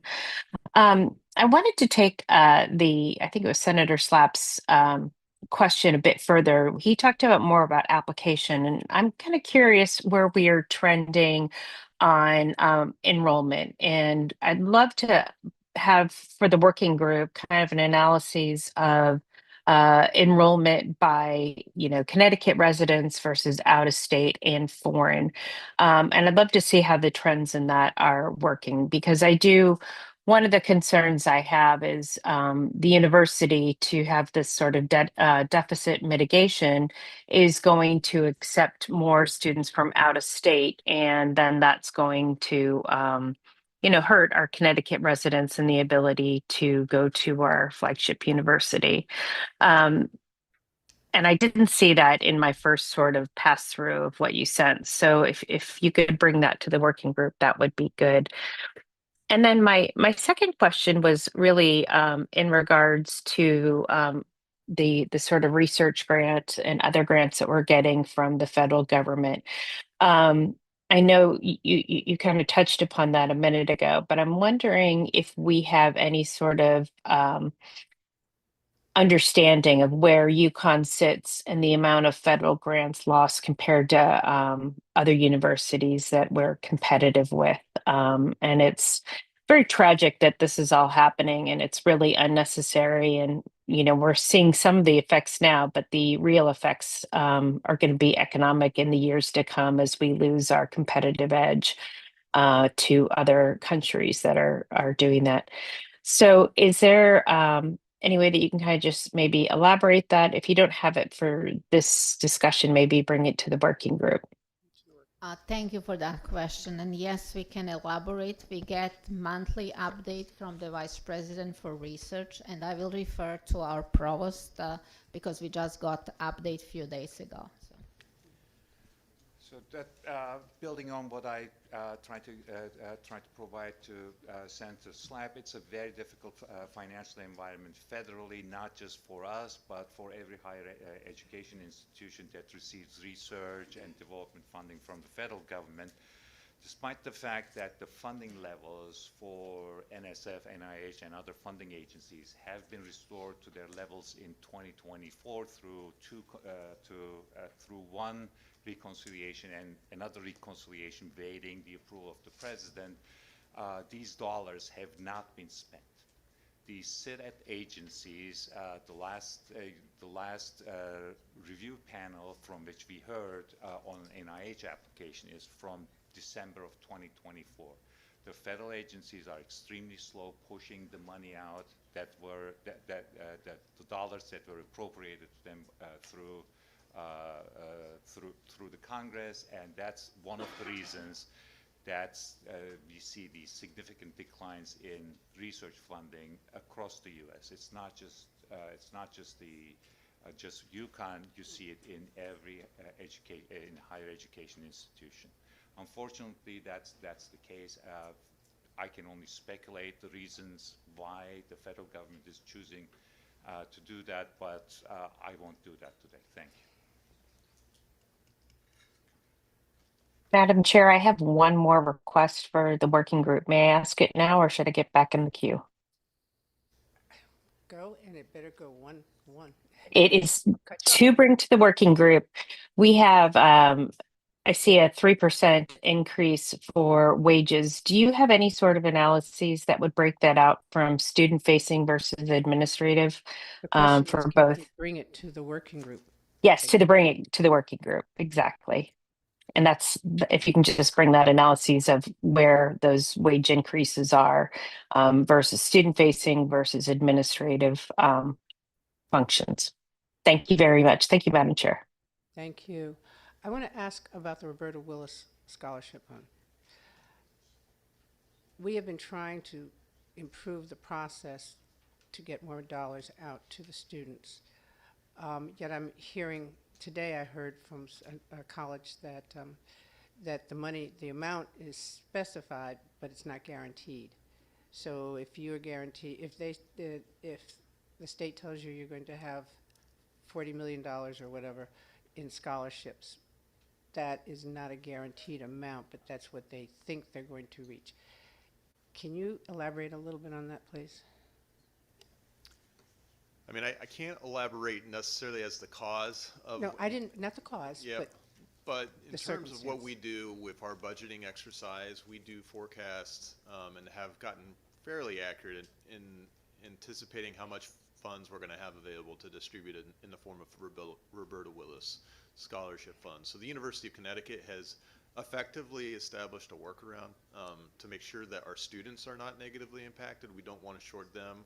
We're really trying to be in a position to make the financial aid offers to students at the time that we offer them admission so that they can make informed decision on where to go to college. Likewise, for our continuing students, we want them to have in the spring their full financial aid award summary, including Roberta Willis, such that when they go to register for classes for the fall semester, they're going to know approximately what that's going to look like and can make choices accordingly, or can engage with us for additional support and these kinds of things. And so I know the timing issues have been a great challenge for the Office of Higher Education, but the University of Connecticut has really worked pretty hard to circumvent those and make sure our students aren't negatively impacted. Well, we apologize for that inconsistency, but we're going to try and get it a lot better, because that should be something that should be a direct funding to you and not a change. So thank you.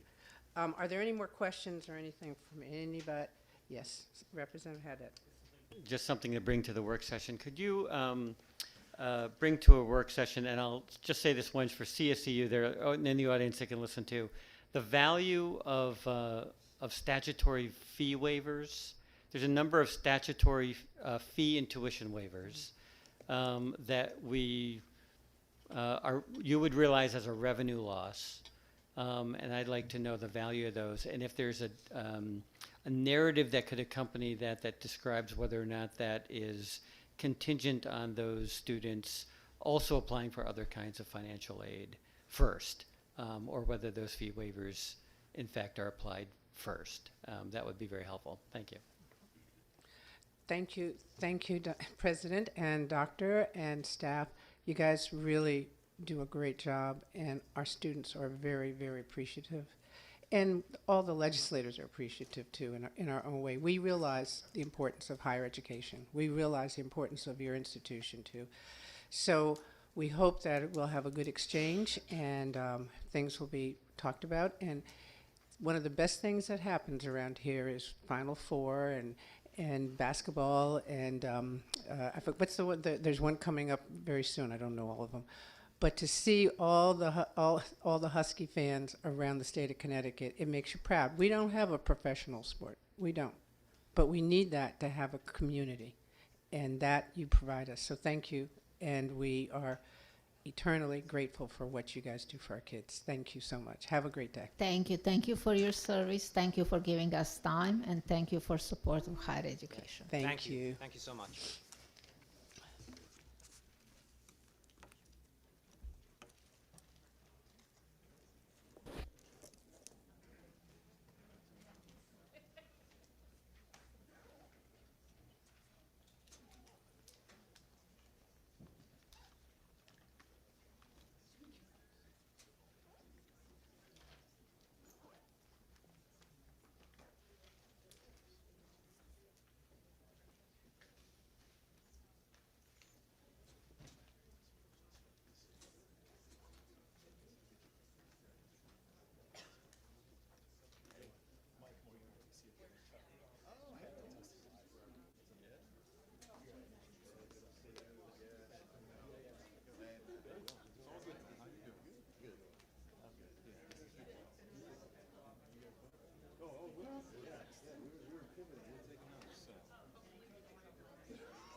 Excuse me, we have another hearing. Let's go, let's go.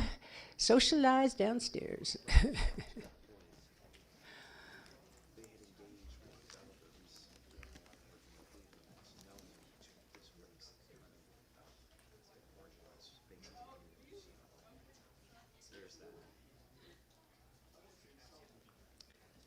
So, good afternoon, good afternoon. Now we have the the Connecticut State Colleges and Universities. Good afternoon, sir. Go right ahead, and let me just say, just like we said UConn, we love the packets and everything, but we need brevity so that we get the stats, so that we know how much you're asking, who are you serving, the number, etc. So it's really good to give us one page. We'll read the details later, but this is what do they call it? This is the rough week where we have to sort of bring most of our details up to a point where we can talk about budget. So with that, Doctor. Yep. Oh, you have to press the button. Okay. Yeah. All right, even better. Good afternoon.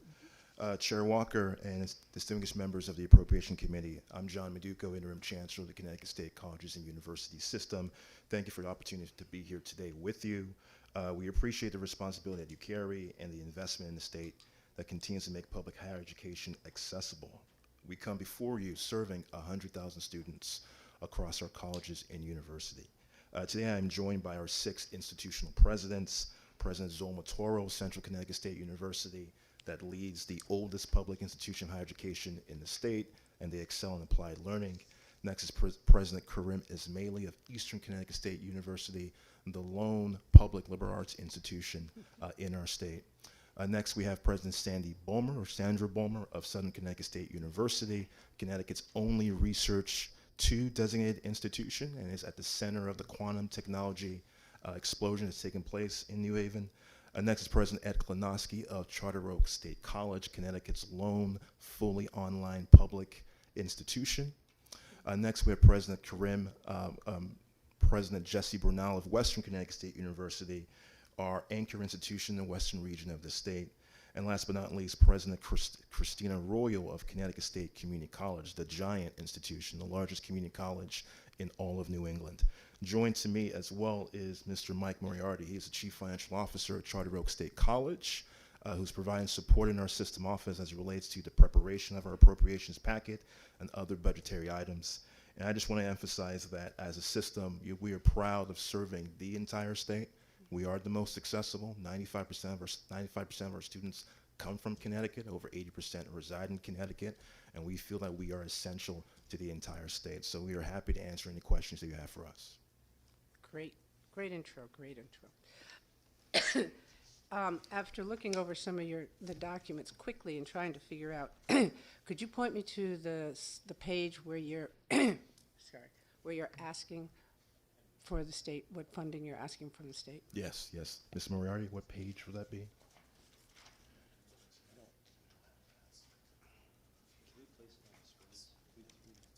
No, we didn't specify it. Okay. We didn't specify that, but we will provide that to the work You group. can do it verbally. Yes. Well, it's a couple things, and Mike, we will tag team. For starters, the original appropriated budget for FY27, including the $7.7 million for the PACT expansion to our state universities from CT State. In the governor's proposed budget, that was cut, so we would like to claw back and get to the original level.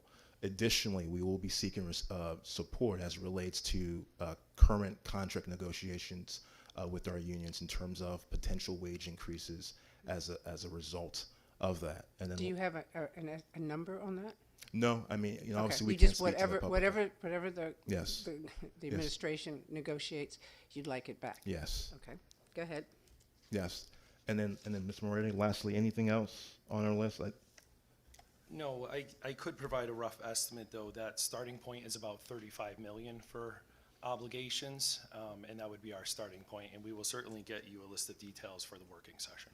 Okay, I was a little stymied when I didn't see, when I was trying to thumb through and I didn't see a page, considering the amount of deficits that you highlight through the book. Yes. And my concern was, if we don't have any ask back, how are you going to support your institutions when you identified very clearly the deficiencies that were in there? So that was one real concern. Then for the last few years that you have, because you've had deficits, is there a plan on how you plan to address the deficits in the forecast plans for each one of the colleges? Like Western continually has a deficit. Yeah. So have you developed a plan on addressing the deficit? Yeah, yes, we have, in partnership with our institutional presidents and at the direction of our Board of Regents. Each of our institutions have specific institutional level mitigation plans that are multi-year in terms of how they're going to address those deficits. It's part revenue enhancements, it's part deficit mitigation in terms of reduction of administrators, for example, at Western Connecticut State University, and also leveraging the reserves that we have both at the system level and at our institutions. Yeah, I noticed you didn't demonstrate that how you were going to use those reserves. You identified them, but you didn't tell us how you were going to use them. Yes, we have identified how we're going to use our reserves in terms of. It's in the packet. Okay. Yes, it is. Did you find it? Oh, you did find it. Okay. Yes. I'm sorry. No, it's okay. Just when we just got it, so it's very hard to get that prepared. All right, so I'm gonna go ask any questions. Representative Nuccio. Thank you, and thank you for the like Rep Walker said. It's kind of hard when we get almost 100 pages to kind of go through and ferret out. If we could get like some sort of summary, that's always good. Absolutely. But beyond that, I am asking everybody your line items that are in your budget here, right? There are several line items, Board of Regents, developmental services, et cetera. Can you please bring a high level of what each of those programs are, who they're serving, and what kind of metrics you are using to look at them to, kind of validate that they're doing what we want them to do? And also in regard to your spending down your reserves, I saw the page that you have on here, what's the state reserves and what's the office reserves. Can you also give us a balance of what you have in the reserves and, just kind of, what are you doing? I know you mentioned Western specifically, we've talked about that, right? Looking at bringing down the admin costs. Is that something that you're looking at system-wide? Is that like something that you put in place for spend mitigation? Because I've been pretty vocal about that with all the colleges. We've seen a massive jump in all the administrative costs, UConn especially, and I don't know how that, keeps the cost down for kids or young adults. So if you can kind of give us a little more detail, I know we talked about it a little bit, but bring some more detail about what you're doing to reduce that admin cost, I would appreciate it. Okay, will do. Thank you. Thank you. Next, Representative Paris. Thank you, Madam Chair. I'd just like it to be on the record that I am a proud alum of this great system, so I don't want anybody thinking that I'm biased in any way whatsoever, ma'am. I just want to get that out of the way. Dr. Maduko, I have a question for you first, and then a second question, since Western has been mentioned. If I could ask the President Bernal will answer that question, that'd be helpful. You mentioned, obviously, the 96% of our students that come from in-state, 80% that do stay. I'd also like to mention the $1 billion in economic power that your system also provides to our state, so I do appreciate the work that you're doing there. Looking at the system more broadly, though, as we know that collective bargaining is coming up, which is a very timely issue for us to always deal with, and the structural pressures that come with that. And this committee and subcommittee always wants to be super proactive around that rather than reactive. As those costs come online, if you could talk to me about the continued use of reserves and what financially sustainable strategy you have for the system, or should we be anticipating the need for more additional state assistance to help campuses remain financially stable instead of adding that pressure onto their budgets? That's the first question, and then I'll give the second after you answer. Yeah, absolutely. And then Mr. Moriarty will join in as well. I mean, the long-term strategy of drawing down reserves and relying solely on reserves is not sustainable, and that's something that can be conveyed by all of our 6 institutional presidents. But we were instructed by the General Assembly and the Governor's office, during the biennial session, to use reserves for this biennium, and we have done so as a system, painfully, but we have. I think long term, all of our presidents, in partnership with the system office, from enrollment strategies to different recruitment strategies. For example, we have the Connecticut Automatic Admissions Program, and year over year, we've seen increases in terms of the number of high school seniors here in Connecticut that are attending our 4 state universities. I think additionally, the Mary Ann Hanley Award, formerly known as the PAC program, that's another example, though funded and supported by the General Assembly. We've seen great dividends in terms of just the increase in enrollment, stabilization of graduation and retention at the community college. But long term, we absolutely need to partner greater with state government to figure out more sustainable strategies to ensure that we're fulfilling our mission, meeting the needs of our students, and meeting the needs of the people of Connecticut. Thank you, sir. And as we turn to, I would say, the star player in the room, Western Connecticut State University, President Bernal, thank you for being here with us today.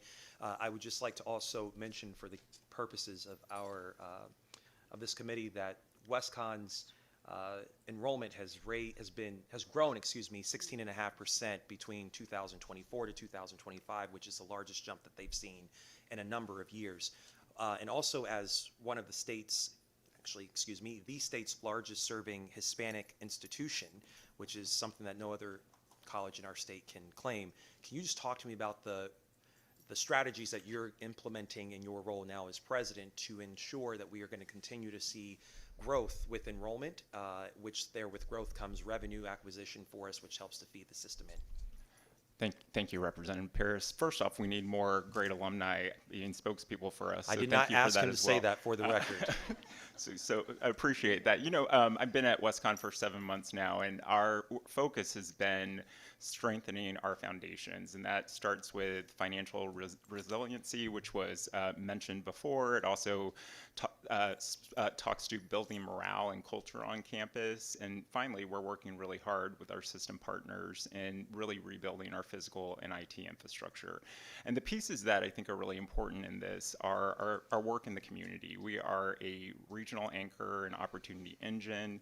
We're the #1 public university in the state for social mobility, which means students enter our institution at lower salaries and leave with salaries that are really changing families' lives. And so it's continuing to invest in our diverse student population through new workforce and community-based partnerships, new partnerships with our sister CSU campuses, and then continuing to build to reduce our structural deficit over time, which will happen pretty quickly. The Chancellor mentioned an administrative efficiency move in my first 7 months. We have eliminated 6 management positions and saved $2 million, cutting our deficit by a quarter already, and we have a plan to do that fully in the next 3 years. I appreciate that, and if social mobility means that you end up in the legislature, I would tell students not to do that. However, for you and for other members, for other presidents that are here, for the purposes of the work group, if you could provide us with any deficit mitigation plans that you have, if you're going to continue to eliminate positions, or how structurally you are thinking about parking, as I know the term usually goes in higher ed, many of your programs, I think that would be helpful for us to know as we try to see where those gaps would be filled in the local university spaces. Thank you. Thank you. I also want to ask, have you got the strategic plan done for the university, for CT State and University now? Yeah, each of our institutions have their own respective strategic plans. So now they're all individual. So because we've been asking for several years for a strategic plan. For the system or the individual institutions? For both. Okay, we will provide that. Thank you. Okay. Yes. Too many cooks. Representative Haddad. Thank you. First, I just wanted to compliment you on your PowerPoint. I love these institutional profiles. It's very helpful to not just see, sort of the demographics about your student body, but also a brief synopsis of the anticipated budget. Yes. That's very helpful.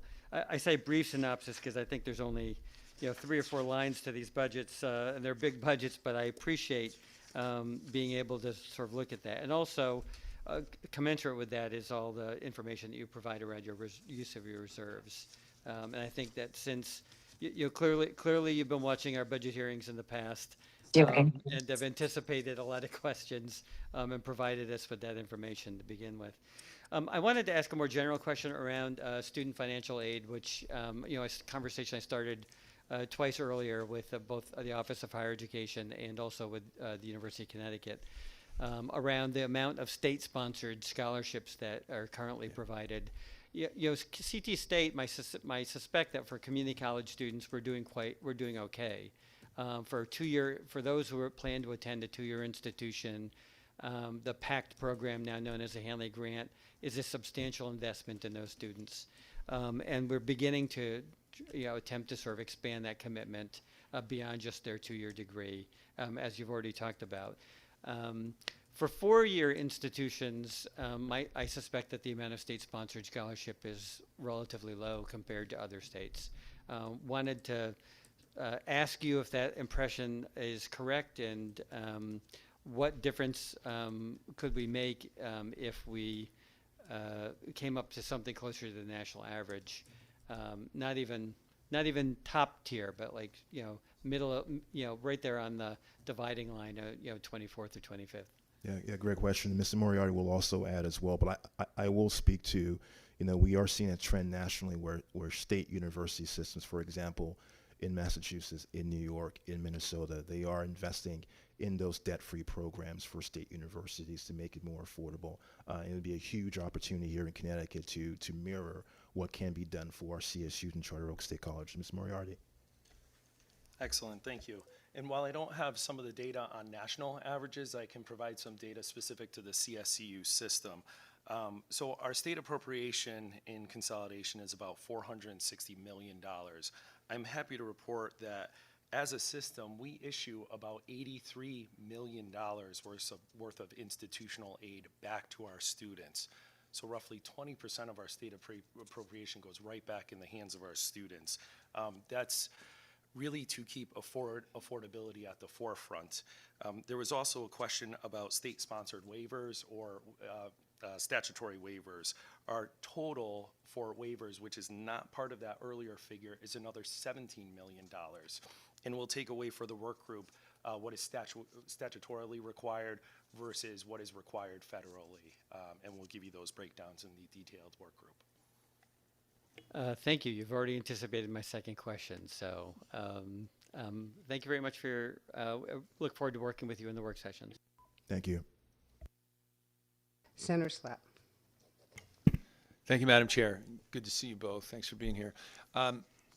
So over the last few months, I had some of my colleagues in the Senate reach out to me and ask, why are these senators hearing from constituents that their children, students in your system, were notified that they weren't going to get the financial aid that they thought they were going to get, right? And like midway through, essentially we ran out of money for the Roberta Willis, not the Roberta Willis, but the debt-free community college program and the expansion of it, right?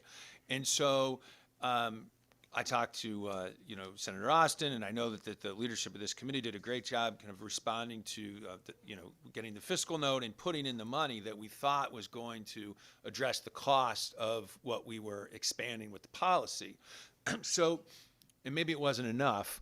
I was dismayed then to see the governor's proposal because I thought, okay, we're not investing enough in the program, which is in some ways a good thing in terms of, hey, the utilization rate is great, right? People are taking advantage of it. Enrollment is increasing, et cetera. So then was confused to see the proposed cut, 3.85 million, and you mentioned this a few minutes ago, to the Finish Line Scholars, the program. That's the expansion, right, of the PAC program.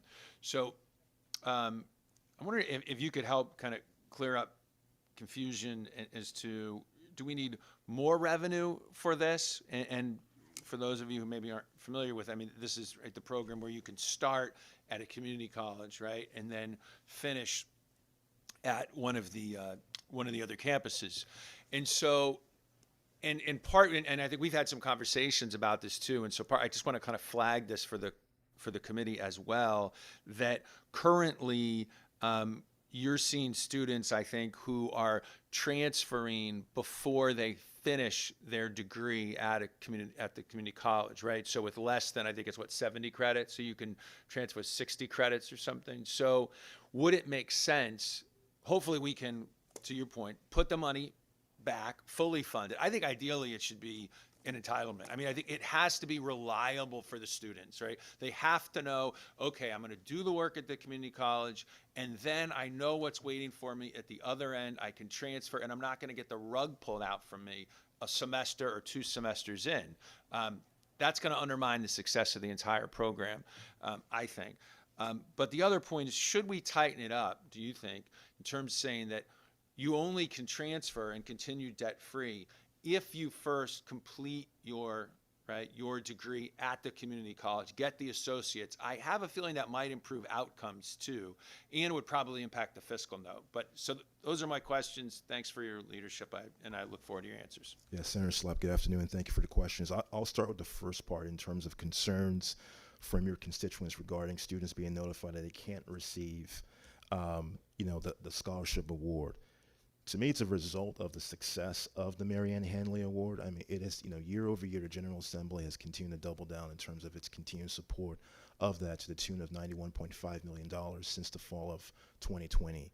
Demand is skyrocketing, and the program at our community college is first come, first serve. So when the funding runs out, the community college then utilizes institutional aid to ensure that no students are being turned away. So we heard those concerns, and at the community college led by Christina Arroyo, they've done a great job in terms of ensuring that those students who were notified in terms of the formerly known as PAC dollars have run out, hey, there's institutional aid that we're going to leverage to ensure that your education is debt-free at the community college. So that's part one of the first question. I think going to the Finish Line scholarships, so the debt-free expansion to our state universities, we agree that the $7.7 million, first, we were appreciative of that appropriation or proposed appropriation, but we recognize that it would not serve the potentially eligible students per the statute. Per our calculations, it was nearly 5,800 students that would have been eligible at the community college that could have been eligible for this Finish Line expansion scholarship. In partnership with our presidents, they put together implementation guidelines, including the requirement to complete an associate's, and then that went from 5,800 down to 1,100, but still concerns that we were going to turn students away. So we do have significant concerns, about the current proposed funding levels. We appreciate your advocacy for that. But again, at its core, when you think about a debt-free pathway to our state universities in Charter Oak, it's for the junior and senior year. And the initial appropriation, 7.7, only covered year one. So we already had fundamental concerns about what are we going to do for these students when they get to their senior year. Students want guarantees to say, this is my financial aid package. I know how to schedule my life around my education. So that is what we're doing internally in terms of providing more materials about there is the need, there is the opportunity. We want our students to stay within our system to be successful. And as I mentioned earlier, at least through CSCU, 80% of our students stay, live, and work in Connecticut. So we would see the return of investment in terms of this, have it be an entitlement or scholarship program for our system. Okay. Just to follow up, it sounds like the way you're triaging it now, because you don't have enough funding really, is by saying, okay, we're gonna give first opportunity here to the folks who have completed their associate's degree, right? But that is not state policy. That's not the way the statute is written. No, it's not. Right. Would it help you? Would it make sense to tighten that up and say that's the way it needs to work, or do you think that's not necessary? I think it'd be helpful because we don't want to cannibalize our institutions internally, right? We want our students to finish what they started at the community college and then again continue their education at our state universities. That means they're more apt to complete their third and fourth year at the 4-year level. Thank you. Thank you. So to the working group, we'd like to know how many students are you carrying within your, and I'm assuming you're using your reserves to to address the difference for the PAC students with that have the students that you would lose with the $7 million deficiency. You're going to use PAC student PAC. You're going to. Oh, I need to go to sleep. You're going to use some of the dollars that you have in the reserves at the different institutions to cover that. No. No, that is not the intention. We have had to reduce the pool of potential students that could be served currently by that 3.38 and some change. Okay, so the number of students, you've narrowed it down to 1,100, I thought, correct? So 1,100 are not going to be receiving any scholarships. Yeah, of that 1,100, maybe 300 to 500 students realistically can be served by what is proposed in the governor's budget. So that is, it's a significant concern that we have. So we're even being very mindful in how we promote this program. The board still has to approve the implementation plan of this, but we're going to tell our students it's a pilot, and we have to be honest with our students. There is no guarantee that there will be funding for your fourth or senior year at our 4-year institutions. Okay, so you went from 1,100 to 300. So 11. So there's about 800 that you are going to be using. So we're trying to figure out where is that funding coming from. Yeah, there is no funding available to address that delta. You're going to just go into a deficit. Not go to a deficit. Basically, less students would be served, based on. Okay, so we're back to the 1,100 number. That was the original estimate per the original 7.7, but per the governor's proposed budget, we've basically cut that number more than half. So it's about 300 to 500 students theoretically that we feel could be served by the 3.38 figure in the governor's proposed budget. Okay. Representative Datham, then Senator Kushner, then Senator Flexer. Thank you very much, Madam Chair, and apologies for not being there in person today, Chancellor. You apologize. We're good. I know, but not to this group. Wanted to say, first of all, I was really happy to see in your presentation how you've addressed some of the things that the auditors pulled up that we had a hearing about last year about accountability and how you are implementing their recommendations. And I would hope that my committee members will take note of this because it is very important. So you answered one of my questions. For my two questions, I'm going to start with, I understand that you report to the Committee of Higher Ed a annual report from Section 10A-78A regarding the results achieved from the consolidation of the regional community technical colleges annually.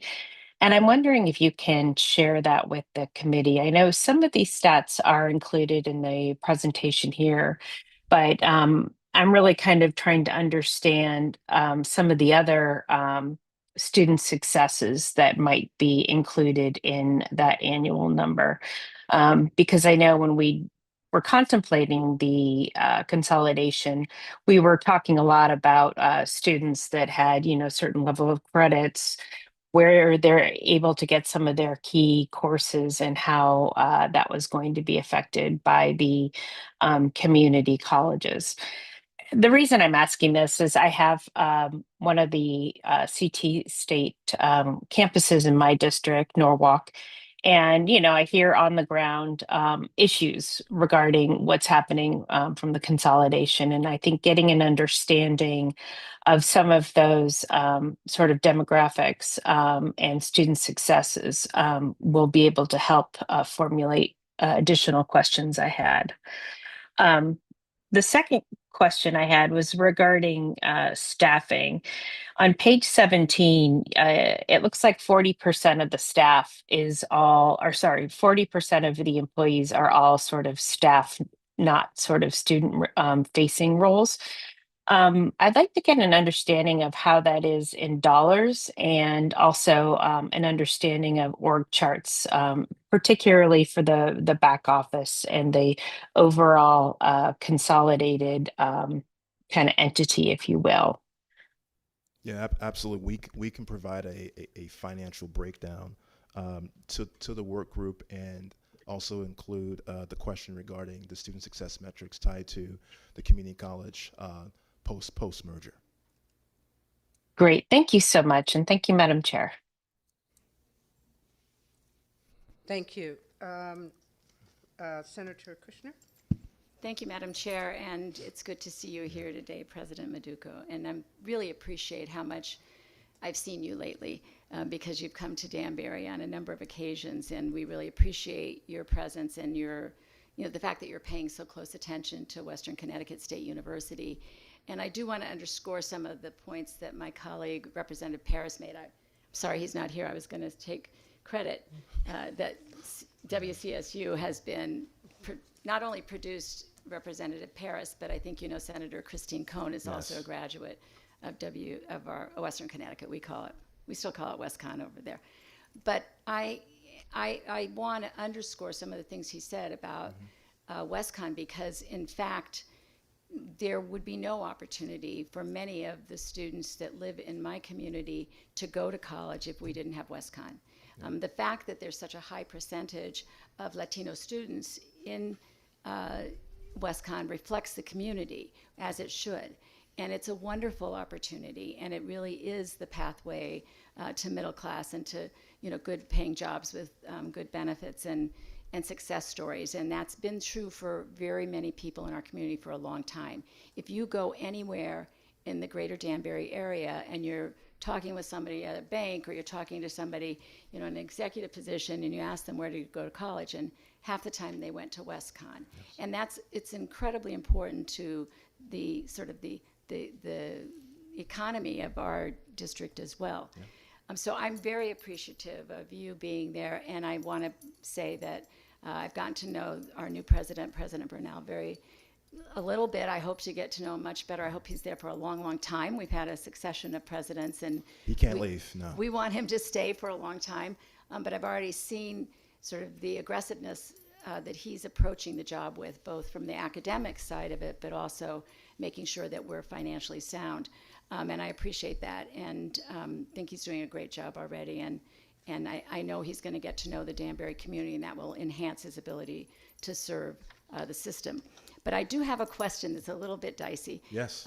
Because I'm looking out for WestCon, I am interested in you bringing to the working group some analysis of how the funding that we provide to the system, how that's apportioned to the various campuses. Okay. Because we do sometimes feel like the stepchild, that we're not getting enough resources from the system that comes to you from the state. And so I'd like to see how you address that. I know in the past we have heard that students that go to WestCon don't get as much financial aid as a student that goes to one of the other campuses. I don't know if that's true. I've not seen that, but that would be a piece of not getting the resources from the system to be able to provide. And if there are other reasons for that, then I would be, it would be helpful to know what those reasons are. So I think sort of that breakdown of how you as a system decide, on the allocation of funds to the various campuses would be helpful, particularly with an eye to WestCon. So that's my first question. Okay, we will provide that information to the work group. Okay, thank you. And then the second question has to do with CT State. And I did attend recently a meeting of CT State, and I just want to say that I was very impressed.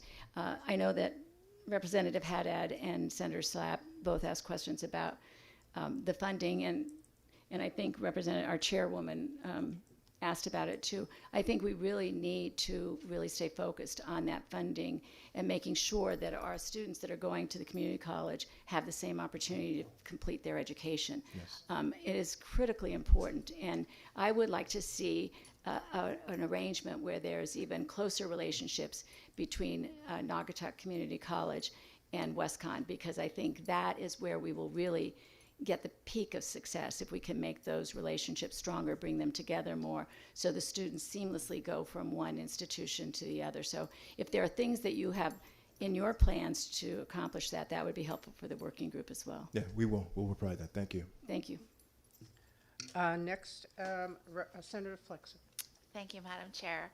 Good afternoon. It's nice to see you here today, and I feel like there's a lot of love for Western. Western is a great institution, but I would be remiss if I didn't give my love, and I'm still going to call it this, for my alma mater, Quinebaug Valley Community College, and also for Eastern Connecticut State University. And like Senator Kushner was just saying, you know, those two institutions in our community are just so critical to the fabric of our community and what it is. And so I have a couple of questions.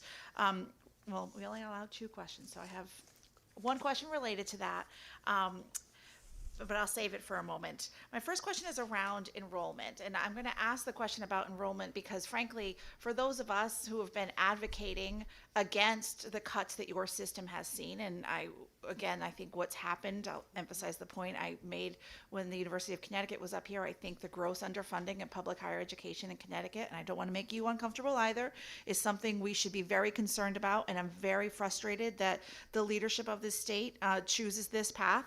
And so I'd like you to talk about enrollment, because one of the pushbacks I get when advocating for more money for your system is the enrollment question. Well, why would they need more money when enrollment is down so much? And I know that your institutions are doing great work to try to target your efforts for enrollment. So I wonder if you could just talk about that a little bit, again, to give those of us that are fighting for more funding for public higher ed more ammunition against that negative notion. Yeah. Senator Flex, always good to see you. Thank you for the question. In terms of enrollment, I want to level set, because often, not just here in Connecticut, I think nationally, the first go-to maybe critique of public institutions is that enrollment is down. Is enrollment down from 10 to 15 years ago? Yes, for the entire higher ed sector, right? Because it was a moonshot in terms of the enrollment levels that we saw post-Great Recession, right? In Connecticut, we suffered and dealt with maybe one of the highest percentages of enrollment loss in the country, primarily driven by the pandemic, right? I believe we were second only to the state of Arizona, right? So even the hole by which we had to claw out of, much greater than even our surrounding states. Happy to report that as a system, we are up in enrollment across all 6 institutions. It's a testament to our 6 institutional presidents, their administration, the faculty and staff, in partnership with state, in partnership with local communities and nonprofits. That's one. We are seeing demand. I mentioned earlier the Connecticut automatic admissions program, not just for the CRCU 4-year institutions, but also even many of the independents in the state. And we've seen year-over-year growth in terms of that innovative initiative, telling high school seniors that if you meet a short list of parameters, but that we're also waiving application fees, waiving a letter of recommendation, waiving an application essay, you are automatically admitted into our 4 institutions. And that's paid dividends, right, for the CSUs, right? So the narrative that we are down in enrollment, we have empty parking lots and empty dorms is simply not true. I'll also mention that we unapologetically serve the working class of Connecticut, right? We do not pride ourselves on who we exclude, because we are the state's higher ed system. So we have a responsibility, have it be its short-term credentials to meet the needs for electric boat, or graduate and doctoral degrees at our state universities. We have a little bit for everything, and that's the responsibility that we have, and that requires resources, especially a system that is a majority-minority system, reflecting the diversity that we see across Connecticut. A lot of our students come from a low-wealth background. So that argument that enrollment is down and therefore we don't need the resources, we don't need the capital funding, that's simply not true. And any one of our presidents would attest to that. So I agree with you. Can we do more? Yes. Can we do more in workforce development? Absolutely. And we're working on strategies right now with our Board of Regents to be more intentional as it relates to workforce. You mentioned our Quinnebog campus. Quinnebog and the Three Rivers campus. Without those two campuses, we're not building submarines in the state of Connecticut, right? So, we are critical. We produce more nurses and healthcare professionals than anyone else in the state of Connecticut, right? So, the idea that we're down on enrollment, we're not demonstrating our value, it's simply not true. And the state's going to have to rely on us even more as we're seeing the demographic changes hit both Connecticut and the entire New England region. Thank you. Thank you for that answer. I really appreciate it, and I completely agree with you. I'm going to ask, again, for our colleagues at the Office of Fiscal Analysis, if they could prepare for the working group sort of comparable state systems, and perhaps President Maduco, you can ask your staff to share with us a list of systems in other states you think you should be compared with, so we can analyze if state funding has gone down this dramatically in other states during this period of time, and how that, in an effort to bolster our argument that you need more money. But my last question for you has to do, with the commitment and the new structure for the community colleges. I look at Eastern, and President Ismaili is doing an absolutely incredible job, and almost every week I hear some new anecdote from a constituent about some great way that Eastern is impacting our community, whether it's swim lessons that are happening for the community on campus, whether it's your student volunteers in our schools in Wyndham and in other towns. I mean, just your presence is incredible and so vital to our community. But on the flip side, and I've always been a critic of the consolidation, I am hearing a lot more concerns about a lack of that community connection with the community college system. And I would like to, I've never really gotten a clear answer that there's actually been savings from this merger. And for the working group, I would really like to dig into that a little bit more. And I know you're very available, and I would like to talk to you more about some concerns I'm hearing out of the community college, that the bureaucracy to get decisions made that 5 years ago would have been just simple. This is what we do it every year, it happens. Just little things like the presence that community college used to have at community events. And it's not as consistent as it once was. Eastern's everywhere. Quinnebog Valley is not. Okay, absolutely. Thank you. You're welcome. Are there any other questions from any other members? Thank you, sir. Before you go, just a couple more questions.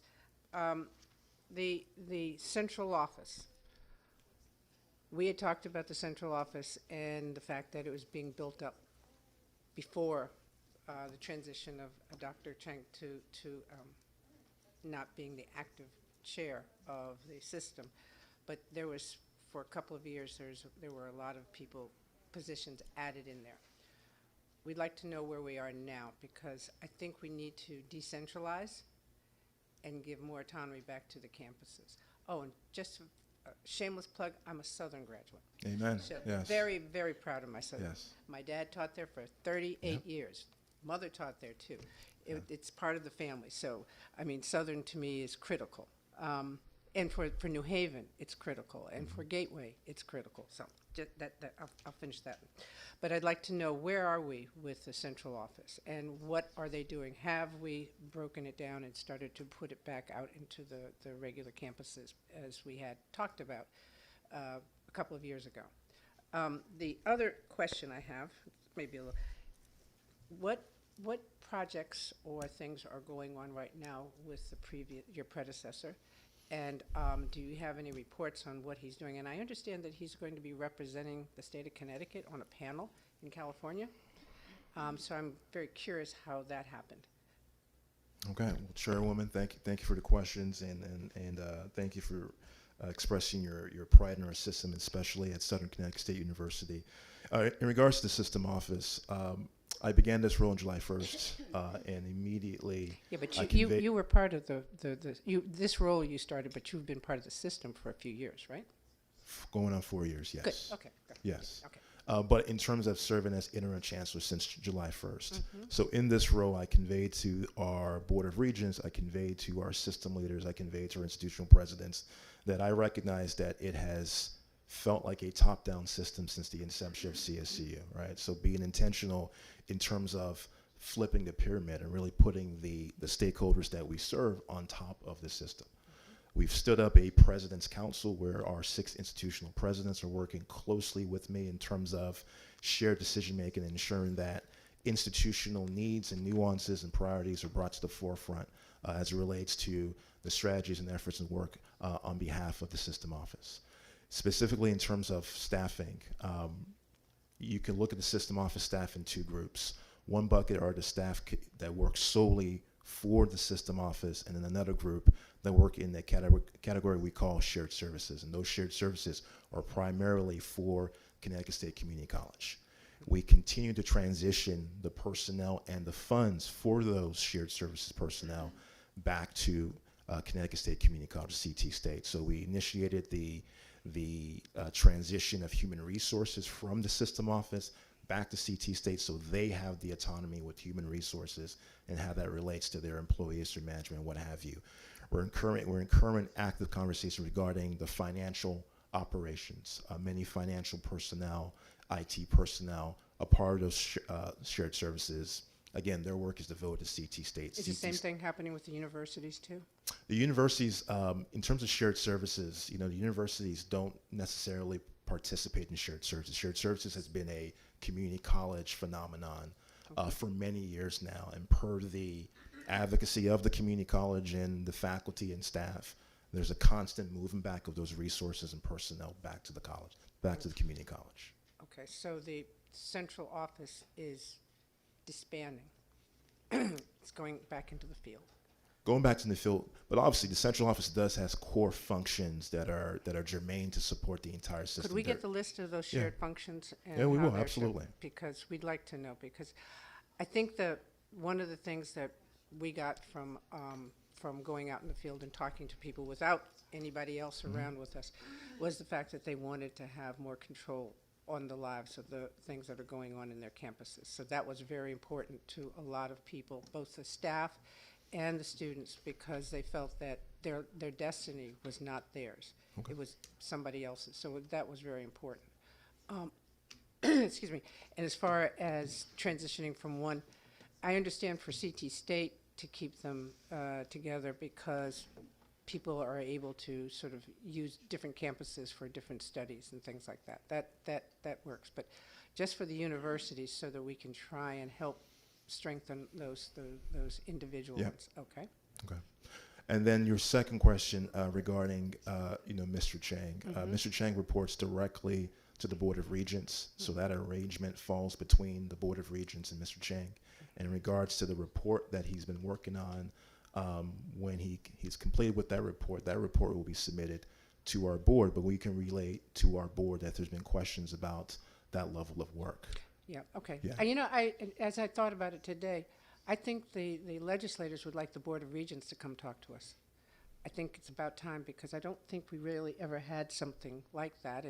And it seems that things start there and then they move around, and we just like to have a conversation. So we will set up a special meeting for us and the Board of Regents to talk about our vision of the CSU system and the CT State, and also hear what their vision is, because it hasn't translated very well out to us. Okay. And somehow they're kind of second guessing us or telling us things that sometimes don't always play to what was being presented. So we need to have a better understanding and a working relationship. So you can let the Board of Regents know that we will be sending them an invitation, and we'll welcome everybody, and we want it to be done publicly so that everybody can have a conversation. Everything's transparent around here, so we want to keep it that way. With that, I don't think there are any more, and we look forward, and I forgot to also invite UConn and definitely you to come this afternoon to hear your students. Yes. Hear your students testify about their educational experience here in Connecticut, because that's important, and we should all. And I know when we first started it, the president was here every time with all of the kids, and he got to know kids even better by that testimony. So we look forward to that, and we hope to see all of you there. Thank Yes. you, and have a great day. Yes. With that, I will end the public hearing for the appropriations higher education presentation, and we look forward to seeing all of you for the public hearing this afternoon. Thank you. Thank you, Chairwoman. Thank you. Thank you, Madam Chair.